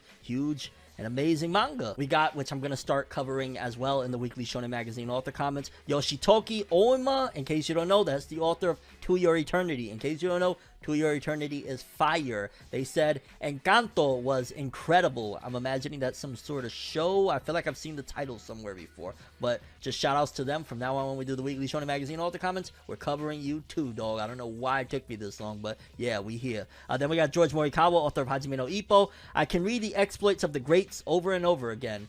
I need to check out what that is. Then we got Hiro Mashima, author of Eden Zero, Fairy Tail 100 Years Quest, Raid Master. There are now automatic vending machines supplied with Eden's Zero. If you see one, check it out. I wish, man. That's one of the awesome things about being in Japan, the native country to anime and manga, that you will see a machine that has like Eden Zero. So like we're inching towards there, but there's still other countries that are way more into anime and manga than even us. Like France's manga market makes our manga market look like a baby. It look like Rugrats out here. We got Atsushi Okubo, author of Fire Force. I'm addicted to the sequel series to Karate Kid Cobra Kai. Seems the actors are still in their roles too. Johnny and Daniel are old guys now even. I think I can easily recommend it as I love all the characters. My nephew loved Cobra Kai. He actually started picking up martial arts classes and whatnot because of Cobra Kai. Shout outs to Cobra Kai and shout outs to Atsushi Okubo. And then lastly, we got Nakaba Suzuki, author of The Seven Deadly Sins and Four Nights of the Apocalypse. Sometimes my wife will bug me to draw an illustration and post it on the blog. It gets updated at glacier speeds. That's dope that you got a wife that is really interested in your work like that. And yeah, people, those were the weekly Shonen Magazine author comments. Like I said, more authors being added to Your Eternity's author is going to be in the rotation now. And yeah, interesting stuff. It's somewhat of a PSA in general for not only where this took place, but also for conventions whenever you go to one in the near future, whenever there are some, because obviously, you know, due to the pandemic, it's been pretty much, you know, very few and far between that there are big conventions going on and whatnot. But nevertheless, at conventions, oftentimes there are some creeps. There are some people that are no good. There are some people with really, really messed up intentions. And just in general, you always should be on point. You always got to be on point no matter what. I get it. And you go to conventions so that you could create memories and have some of the best times of your life and all that jazz. And absolutely, I've been to plenty of conventions. I've been to Anime Expo like 5-6 different times over there out in LA. So I totally get that. But you always got to be on point no matter what. No matter where you are, no matter what you're doing, you got to be on point, because creeps like what happened here are everywhere. Let's read, because it's very messed up what was going down over there at a convention in Japan. Photographer arrested in Japan for allegedly drugging and assaulting 6 cosplayers. Chiba City police arrested and charged a 49-year-old male on January 21st on suspicion of can't say that word on here on YouTube, the legal term in Japan for forced attempts on the visuals who are unconscious or unable to resist an attempted quasi of at least 6 female cosplayers. Authorities stated that the suspect Daisuke Kuroiwa allegedly contacted the cosplayers at cosplay events and offered to photograph them inside his car. Okay, before we continue any further, 2 red flags immediately, because yeah, people can give you opportunities, and a lot of us in this space, in the nerd culture in general, are always looking for opportunities, and sometimes it feels like, whoa, somebody cares enough about me that they want to take photographs of me. This is awesome. But red flag number 1, or I don't even want to say red flag, but just in general, like, it comes a little bit off like, okay, you want to take photographs. Like, I get, you know, you have that mindset of you want opportunity and all that jazz, but you want to take photographs of me? Like, what was the context? I guess we don't really have that per se of what he said, like why you want the photographs in general. But then also inside his car. So let me get this straight. I'm at a giant anime related convention. Chances are I'm cosplaying as an anime character or a comic character, whatever, but we're going to go instead inside of your car to do these photos. That doesn't sound right. That's a big red flag for me. He would supposedly offer them an unopened drink bottle and then slip in an incapacitating drug into the drink when the cosplayers were not looking. Absolute disgusting piece of shit. The suspect confessed at the time of his arrest that he targeted girls who didn't stand out and hung around in the back corners of an event. What a sicko. The police began their investigation after one of the suspect's victims came forward to the police in spring last year. The police stated that the suspect had assaulted at least 6 girls and women in their teens and 20s, including high school age girls, between February 11, 2020 and July 18, 2021. What a scumbag. What a piece of garbage. And whatever happens to him, him. I know over there in Japan, like, you could jaywalk and you might get some jail time. So for what he did, they're gonna throw the book at him, and rightfully so. You just know, like, I mean, it's just common sense of everything he did is some of the most horrible fucking things that you could do, especially, like, yo, you targeting people that, like, he essentially was targeting almost what you would argue is, like, yo, the outcast, the people, the outliers, the people that are on the sidelines, the people that aren't in the front of everything, like, real sicko behavior. And again, for any cosplayers out there, any in particular ones that maybe, you know, you're a little shy, you like to stay in the corner, or just in general, you going out there and you trying to express your love and passion for whatever it is you're cosplaying and whatnot, be safe, be careful, don't jump at just because, you know, golden opportunities. I've had my own share of, like, yo, this sounds so freaking amazing, and a lot of times, if it's too good to be true, at the very least, do some investigation before you get involved in things, because you never know what could happen. And my heart goes out to the 6 females that at the very least have been identified. Who knows if there's more, that were victims of this alleged creep motherfucker. And I just throw alleged in there because at the end of the day, you know, I don't know what really went down and whatnot, and I gotta protect my neck over here on the YouTubes. But yeah, that just sounds so disgusting, and stay safe out there, people. Next up on the agenda, we got the rise and slow decline, I would argue, of the One Punch Man manga. Now, it's very interesting that One Punch Man, despite the fact that on the anime side of things and arguably the mainstream, you know, big, hey, I'm in front of everyone side of things when it comes to One Punch Man,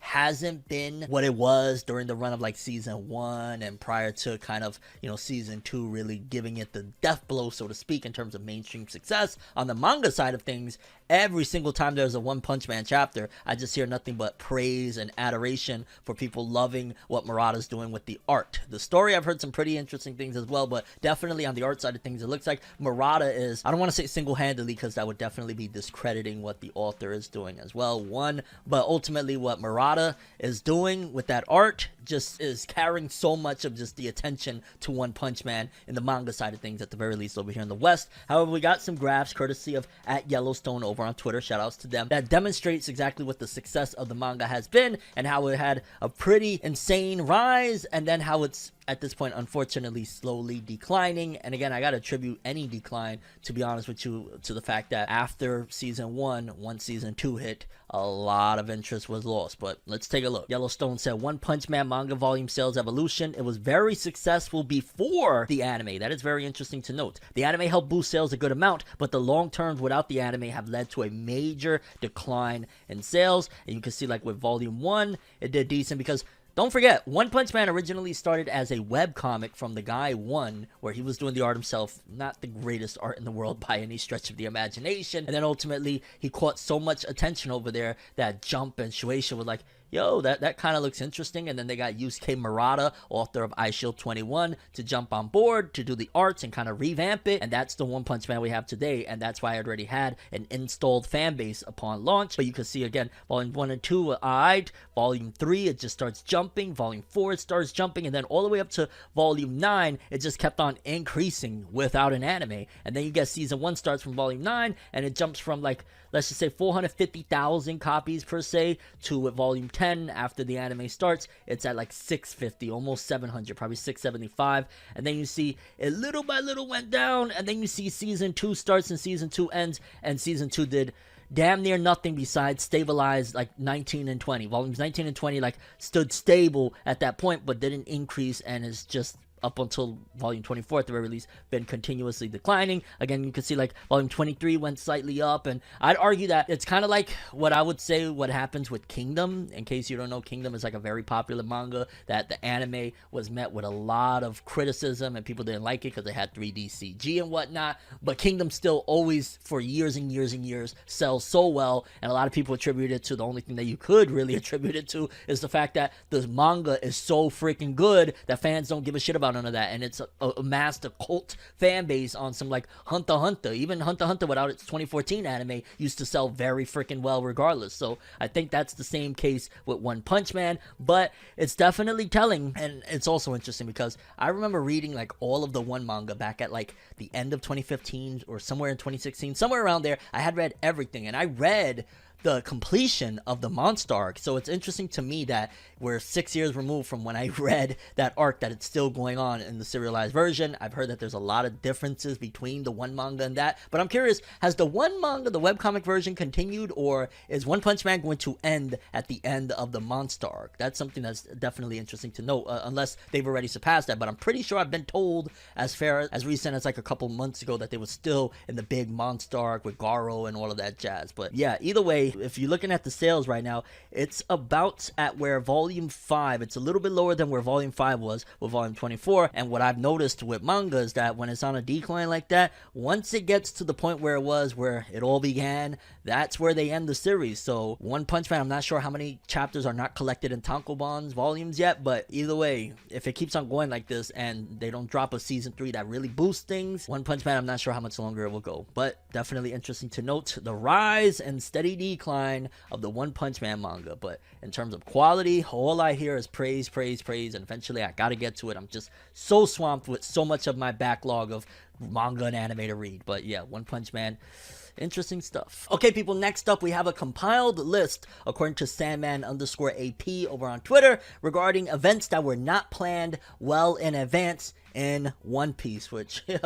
you sometimes get, lost in the whole lore and the whole greatness of how well of a story One Piece is and how put together it is and all that jazz, that you forget sometimes that, if you think that this guy has had 1,000+ worth of events of chapters in his head when he started chapter 1 of One Piece, you're sorely mistaken. Like, nobody is, that's some godly shit, you know what I'm saying? Oftentimes throughout the journey, maybe he'll plan in advance, like, okay, I want this to happen years down the road or whatever, but it's not like he had the entire story written down somewhere on a fucking napkin, 20 years ago or whatnot. But here, we start off with, it says, Vivi being princess, so that wasn't planned, which, I think it worked well and probably worked better than it would have been. Like, what role would she have had in Alabasta if she wasn't a princess? Shanks appearing in Marineford War. I could see that because it was kind of like some crazy last minute thing, and then it was like, holy shit, he stopped Kaido, what the hell? But ultimately, again, considering where Oda's going with the plot, it does kind of sound questionable and also makes sense in terms of what Shanks would do. But yeah, I could see that being like, Oda was like, you know what, how do I put a halt to this whole big thing? Let me bring one of the most epic guys out there and have everybody shit themselves. Like, whoa. So yeah, I could see that. Ace being Roger's son, that worked out very well, but ultimately that's strange. You don't have something like that. Like, the king of the pirates, Roger, and Ace being his son. I wonder when he thought of that plot point. Like, I'd hope it wasn't like right before it or during Marineford, because like that kind of feels like something that should have been a little bit more of a staple. But again, it worked out very well. Like, majority of these things, I'm sure I'm going to say, well, it worked out very well, because when is it really like, oh man, Oda dropped the ball. Lucci being a villain? Well, CP9, maybe he was going to initially have Lucci be a good guy that was just wrapped up in the CP9 shit. I don't know. Drumrock Mountain looking like a cherry blossom tree. Okay, that's nothing big. Doflamingo and Corazon having a blood relationship. That worked out very well, to be honest with you.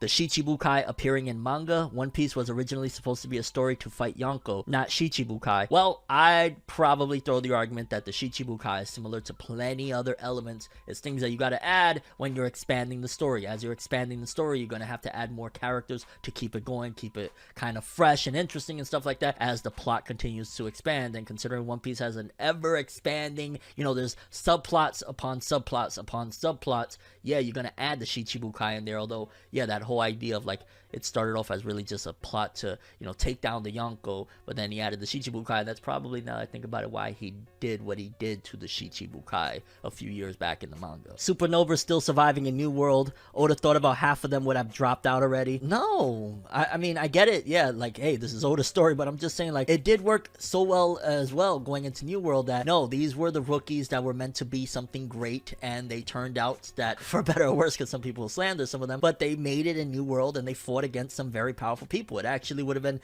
disappointing if they would have got knocked out the race early on, considering like the worst generation is supposed to be here, unless you were just going to start focusing all of the spotlight on Luffy and Zoro. Like, no, it worked out great that the supernovas made it and, you know, have been important. Law being an important character, Oda thought Kid would become an important character, though. I ain't gonna lie, I've always thought, and I'll say this is strictly off of an aesthetic situation, I've always thought that Kid's character design is one of the coolest character designs in all of One Piece. So the fact that even as it stands right now in the manga, a lot of fans aren't really thrilled with Kid's character, it's a big shame, because Kid has just been, he looks so freaking cool, dog. He has just like a whole bunch of hunk of metal, especially after the time skip, but even pre-time skip, like, I've always thought he had one of the coolest designs in One Piece, and it's just a shame that he didn't play a bigger role. Like, easily, just character design swap, I would be fine with it between him and Law. Not personality, just like Kid has the coolest character design, and I wish he would have been more important. Editor was against the idea of killing Ace in Marine for War. That was a terrible mistake, and I'm glad he didn't go. I'm glad Oda was like, who's writing this shit? Whose manga is this? Yeah, Oda, big D energy, dog. Pause. Oda already had a plan that Kuma would break up Straw Hats later when he was introduced, so that was initially planned. I'm kind of confused, or was there something more to it? But yeah, that was one of the legendary moments of One Piece, and yeah, this is fascinating to read. I'm not even gonna lie, as a hardcore One Piece fan, y'all know I love One Piece, been talking about it for over a decade now. Like, to find out that some of this stuff was not planned and Oda just like winged it and it worked out even better than ever. Oda is a genius and a lucky man at the same time. Like, that's one hell of a deadly combination, but Eiichiro Oda gets it done, and this was really awesome. Shoutouts to Sandman_AP. Okay, people, next up, quick update for Detective Conan fans. According to this, it says Detective Conan by Gosho Aoyama will be on break for 3 weeks after next week's chapter, which I want to say maybe that chapter already came out. It will resume in Weekly Shonen Sunday, issue 14, 2022, out March 2nd, 2022. Oh, so Conan comes back on my birthday. By the way, in case you don't know, my birthday is March 2nd, and I share a birthday with Sanji, Blackleg. That is so freaking awesome. Okay, Pisces, baby, let's go. If you go Pisces, drop a like right here, baby. Moving forward, something I did want to remind you guys, because I kind of find it pretty awesome. I actually just recently voted on it. Mashle's 2nd anniversary is having a popularity poll. I told you guys that. It is actually already going, so I'm a little bit late to inform you guys, hey, it's up. So I'll link it in the description below so you guys can get your vote on. But here's an illustration by Hajime Komodo of some of the cast of Mashle. A total of 200 participants in the character popularity poll will be able to get it through lottery, so I would love to have that, I'm not gonna lie. But yeah, Mashle's first character popularity poll is now available, and I voted for my man's Dumbledore. You know what I'm saying? I had to throw some love to him, and I'll link it in the description so you could get your vote on if you're a fan of Mashle and you want to, you know, jump in on the popularity poll. I ain't gonna lie, it's kind of fun. I love these online worldwide popularity polls now. I'm so glad Shonen Jump was like, well, you know, they got Jump over there too, maybe we should consider their opinion at the very least on the popularity poll, even though we cancel manga that they love over there because our people don't really care, but we could give them a voice with the popularity poll, right? Like, why not? But yeah, people, Mashle character popularity poll out now, and it ends, I want to say, February 23rd, if I'm not mistaken. So you still got a few weeks to get a vote in. If I believe you can vote every day, if I'm not mistaken, per IP. So yeah, get your votes in. Moving forward, I love to see this. I'm not gonna lie, and I think a lot of Black Clover fans as well love to hear it. I've heard, as of recent, I want to say within the last year, quite a few celebrities. One that sticks out in my mind off the rip that I could immediately say was Meg the Stallion, one of the biggest female hip-hop artists in hip-hop right now. A lot of people just have been, and celebrities at that, coming out and expressing their love and admiration of Black Clover. It's just been really interesting to hear a lot of people come out like all these years later and like, yo, I love that Black Clover. We covered it here on FORNEVERNEWS last year of Meg having a big interview on Hot Ones. I believe it was where like they eat the spicy wings, if I'm not mistaken, and she was like, yeah, I really love Black Clover, I love Asta. And now another celebrity, an NBA player, an athlete, came out and he expressed his love for Black Clover too, and again, I love to see it. Let's read. Black Clover just got a big NBA shout out in this new promo. Anime has become one of the biggest mediums in entertainment, and pro athletes have been spreading its gospel for some time now. From football to soccer and even swimming, it seems athletes around the world are pulled towards anime and like to talk about it. This is why Black Clover just got its own shout out from the NBA, and we have one of its stars to thank, which, by the way, yeah, just in yesterday's episode alone, we talked about one of the wrestlers from wrestling in the Royal Rumble coming out dressed as Madara. Recently, DC x NEC was able to to chat with Daniel Gafford about his career in the NBA and what kind of inspiration helps him on the court. It was there the Washington Wizards center admitted anime has helped him immensely, and Black Clover is the latest show to leave an impression on him. Anime in general, there is a lot of stuff I take from it. There's a lot you can learn about life in general from it, from the villain's standpoint and the main protagonist as well. You know, the main protagonist never giving up, like Goku, who wants to fight everyone who's strong. Gifford shared, giving a nod to DBZ before moving to the Clover Kingdom. In a recent one I watched, Black Clover, the main character Oz, doesn't have powers like everyone else. He has anti-magic. He cancels out everything, so he is very useful. If anyone out there is a Black Clover fan, you know what I'm talking about. We know what you're talking about, dog. We know. Continuing, Gifford goes on to say that Asta's mantra about never giving up hits him the right way as an athlete. Even when a game is going the wrong way, the pro athlete leans into Asta's tenacity to boost his own morale. Gifford and his team have to show the same perseverance the Black Bulls bring into the battles of their own. So if you happen to catch a game with Giffords anytime soon, don't be afraid to call out Black Clover lines to keep his head in the game, and that is so freaking dope. Shout outs to dude. I would love to have him. If you happen to see this, I would love to have you here on Forever News. A quick, 10-minute interview if you have the time. Let's talk a little bit about Black Clover, baby, and that awesome greatness. But again, just shout outs to all these people that have recently been coming out saying they love Black Clover. I love to see it. I've been singing its praises for what now? Wow, how many years it's been? It's been going on 7 years? Is it 7 years? It might be going on 7 years since I've been praising the shit out of Black Clover. Wow. I feel old. I'm like reaching the end of a next generation where I reached the end of the previous gen. Like, I was here for Naruto. I ran through that one, Naruto, One Piece, and Bleach, even though One Piece is still going. Then the next gen, My Hero Academia, Black Clover. I'm here, and they're both reaching towards their climax. Well, Black Clover, that's debatable, but My Hero's been confirmed to be ending soon. And yeah, holy shit, I'm still here. Let's go. Oh, I did say it's anime and manga for life, right? So there's that. And once again, shout outs to Daniel Gafford, which this article is at times misspelling his name and had me doing so, but shout outs to you, my guy.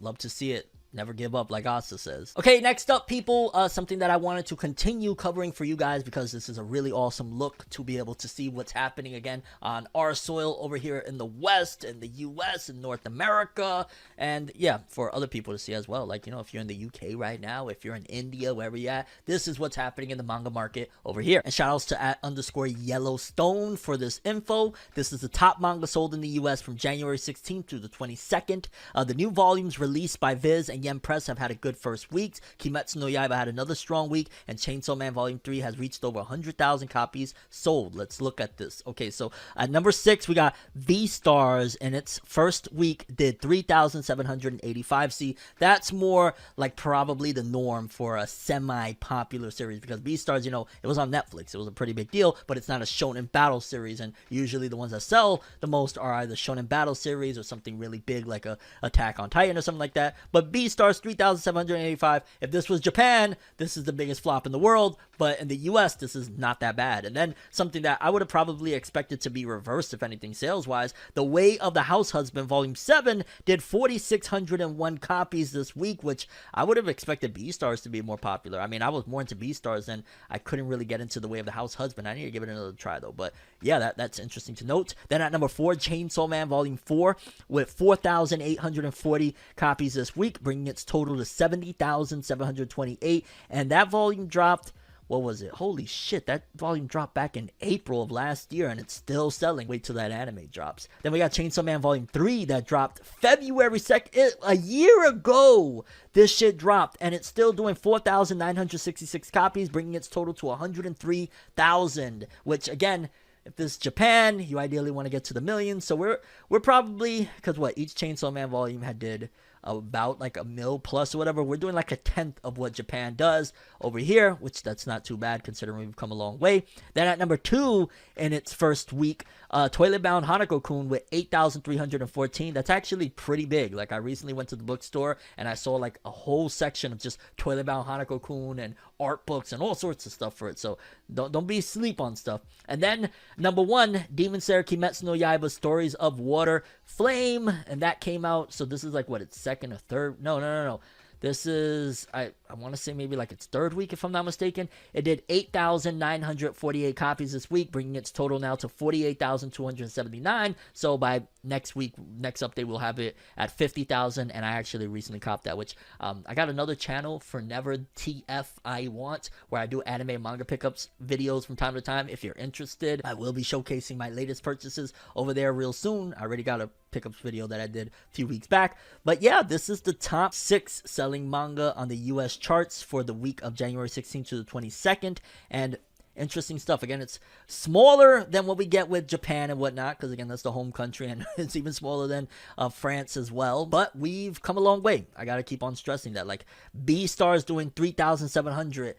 That's not 500 copies. I gotta keep on stressing, which was kind of jarring to me back in the day. So manga's come a long way. Okay, next up, people, something that I definitely wanted to report on, because I actually just rewatched the first film fairly recently, and I seen it in theaters back in the day. Joker 2. We got an update on Joker 2 potentially going down, and we got a potential date of it starting filming and all that jazz. Let's just jump into the report. It says Joker 2 starts filming with Joaquin Phoenix in 2023, says report. Joker 2 is reportedly in development, with filming for the DC project expected to take place in 2023, according to a new report. This will see Joaquin Phoenix return as the Clown Prince of Crime, and Todd Phillips step in the directing chair once again. A source who claims to have insider knowledge on the Joker sequel via Heroic Hollywood stated that filming will commence once Phoenix's schedule frees up in 2023. Additionally, it's believed that the first draft of the script has already been received by Warner Brothers. No details of the plot or time frame for release were shared. Joker opened theatrically in October 2019 before going on to make over $1 billion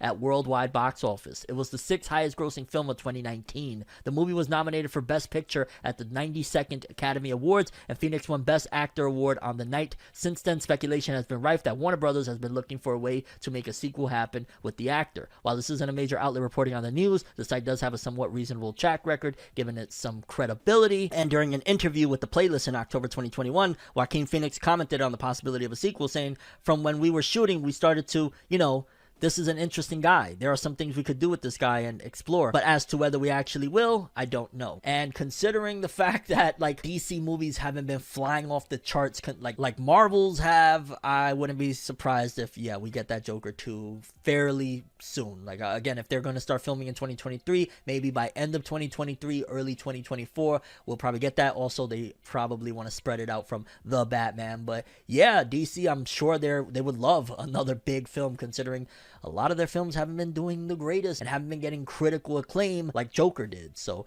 yeah, I could see that happening, and I ain't gonna lie, I'm excited for it. Joker was a wild, twisted ride, and it was something different, and I think that's the direction that DC should go. Like, while Marvel does these big, all of these, the Avengers and all that jazz, which is great, and it does get dark too, I like these more thriller, short, contained stories, and even if it does a second film, as long as it keeps it in that same style, I'm for it, because it felt like grounded to reality. It almost didn't feel like a Joker movie until towards the end. But yeah, people, Joker 2 potentially starting filming in 2023 if it's actually a thing, and I'm hoping so, because I wouldn't mind another one if it's similar to the first one. Okay, people, and last story of the episode. Attack on Titan fans. Shit is so big that they're doing murals all over the place of Attack on Titan because of the final season part 2. Again, there's so much controversy about Attack on Titan in general. Ever since the end of the manga, there's been, backlash. The latest season of the anime has people going nuts. It's so freaking good thus far. Like, it's been a wild freaking ride as Attack on Titan fans, but there's no denying the massive burning passion of love for Attack on Titan, because it says here, Attack on Titan murals in New York City and LA celebrate final season part 2. Attack on Titan final season part 2 is going strong, and Crunchyroll is celebrating Crunchyroll is the one involved? I thought it was just some really dope taggers with huge murals located in New York and Los Angeles. Whether you can see them in person or not, you'll definitely want to check out the finished pieces and a look behind the scenes as to how it all came together. You'll find the New York mural located in Brooklyn, Williamsburg, at the intersection of North 10th Street and Wythe Avenue. And then I see, there's one of Eren, Mikasa, Armin. I've seen this image before, but I haven't seen it on the buildings as a mural. Reiner, John. The Los Angeles mural can be found in West Hollywood at the intersection of Sunset Boulevard and North Martel Avenue. And again, you got Eren, you got Hanj. This shit is so sick. I would love to wake up every morning and just look out my window and see this. The murals will be up until February 6th, so if you're in either area, be sure to stop by for a Titanic photo op and share the results on social media using the hashtag AOT Coast to Coast. And oh my god, I would love to take a picture in front of those. And again, while yeah, Crunchyroll is the one doing it, which I thought it was kind of a little bit more organic than that, that's really dope, man. You know, 10 years ago, there was no company that was going to do this by any means. Maybe some pirators or some shit, but yeah, dope stuff. And Attack on Titan, man, we're going out in a colossal way, hey? But yeah, people, those were all the stories we have for today's episode. Curious what you guys think. Favorite story, best story, something I missed out on, something you want me to cover in the near future. Let me know. That's all I have for this one, though. Thanks for watching. I'm ForneverWorld, and as always, people, have an awesome day. And remember the golden rule. Anime and manga for life, bye! Have an awesome day. Peace in, and you guys just watched another episode of ForneverNews. Have an awesome day. Don't forget to subscribe and hit that bell. Come on, let's go.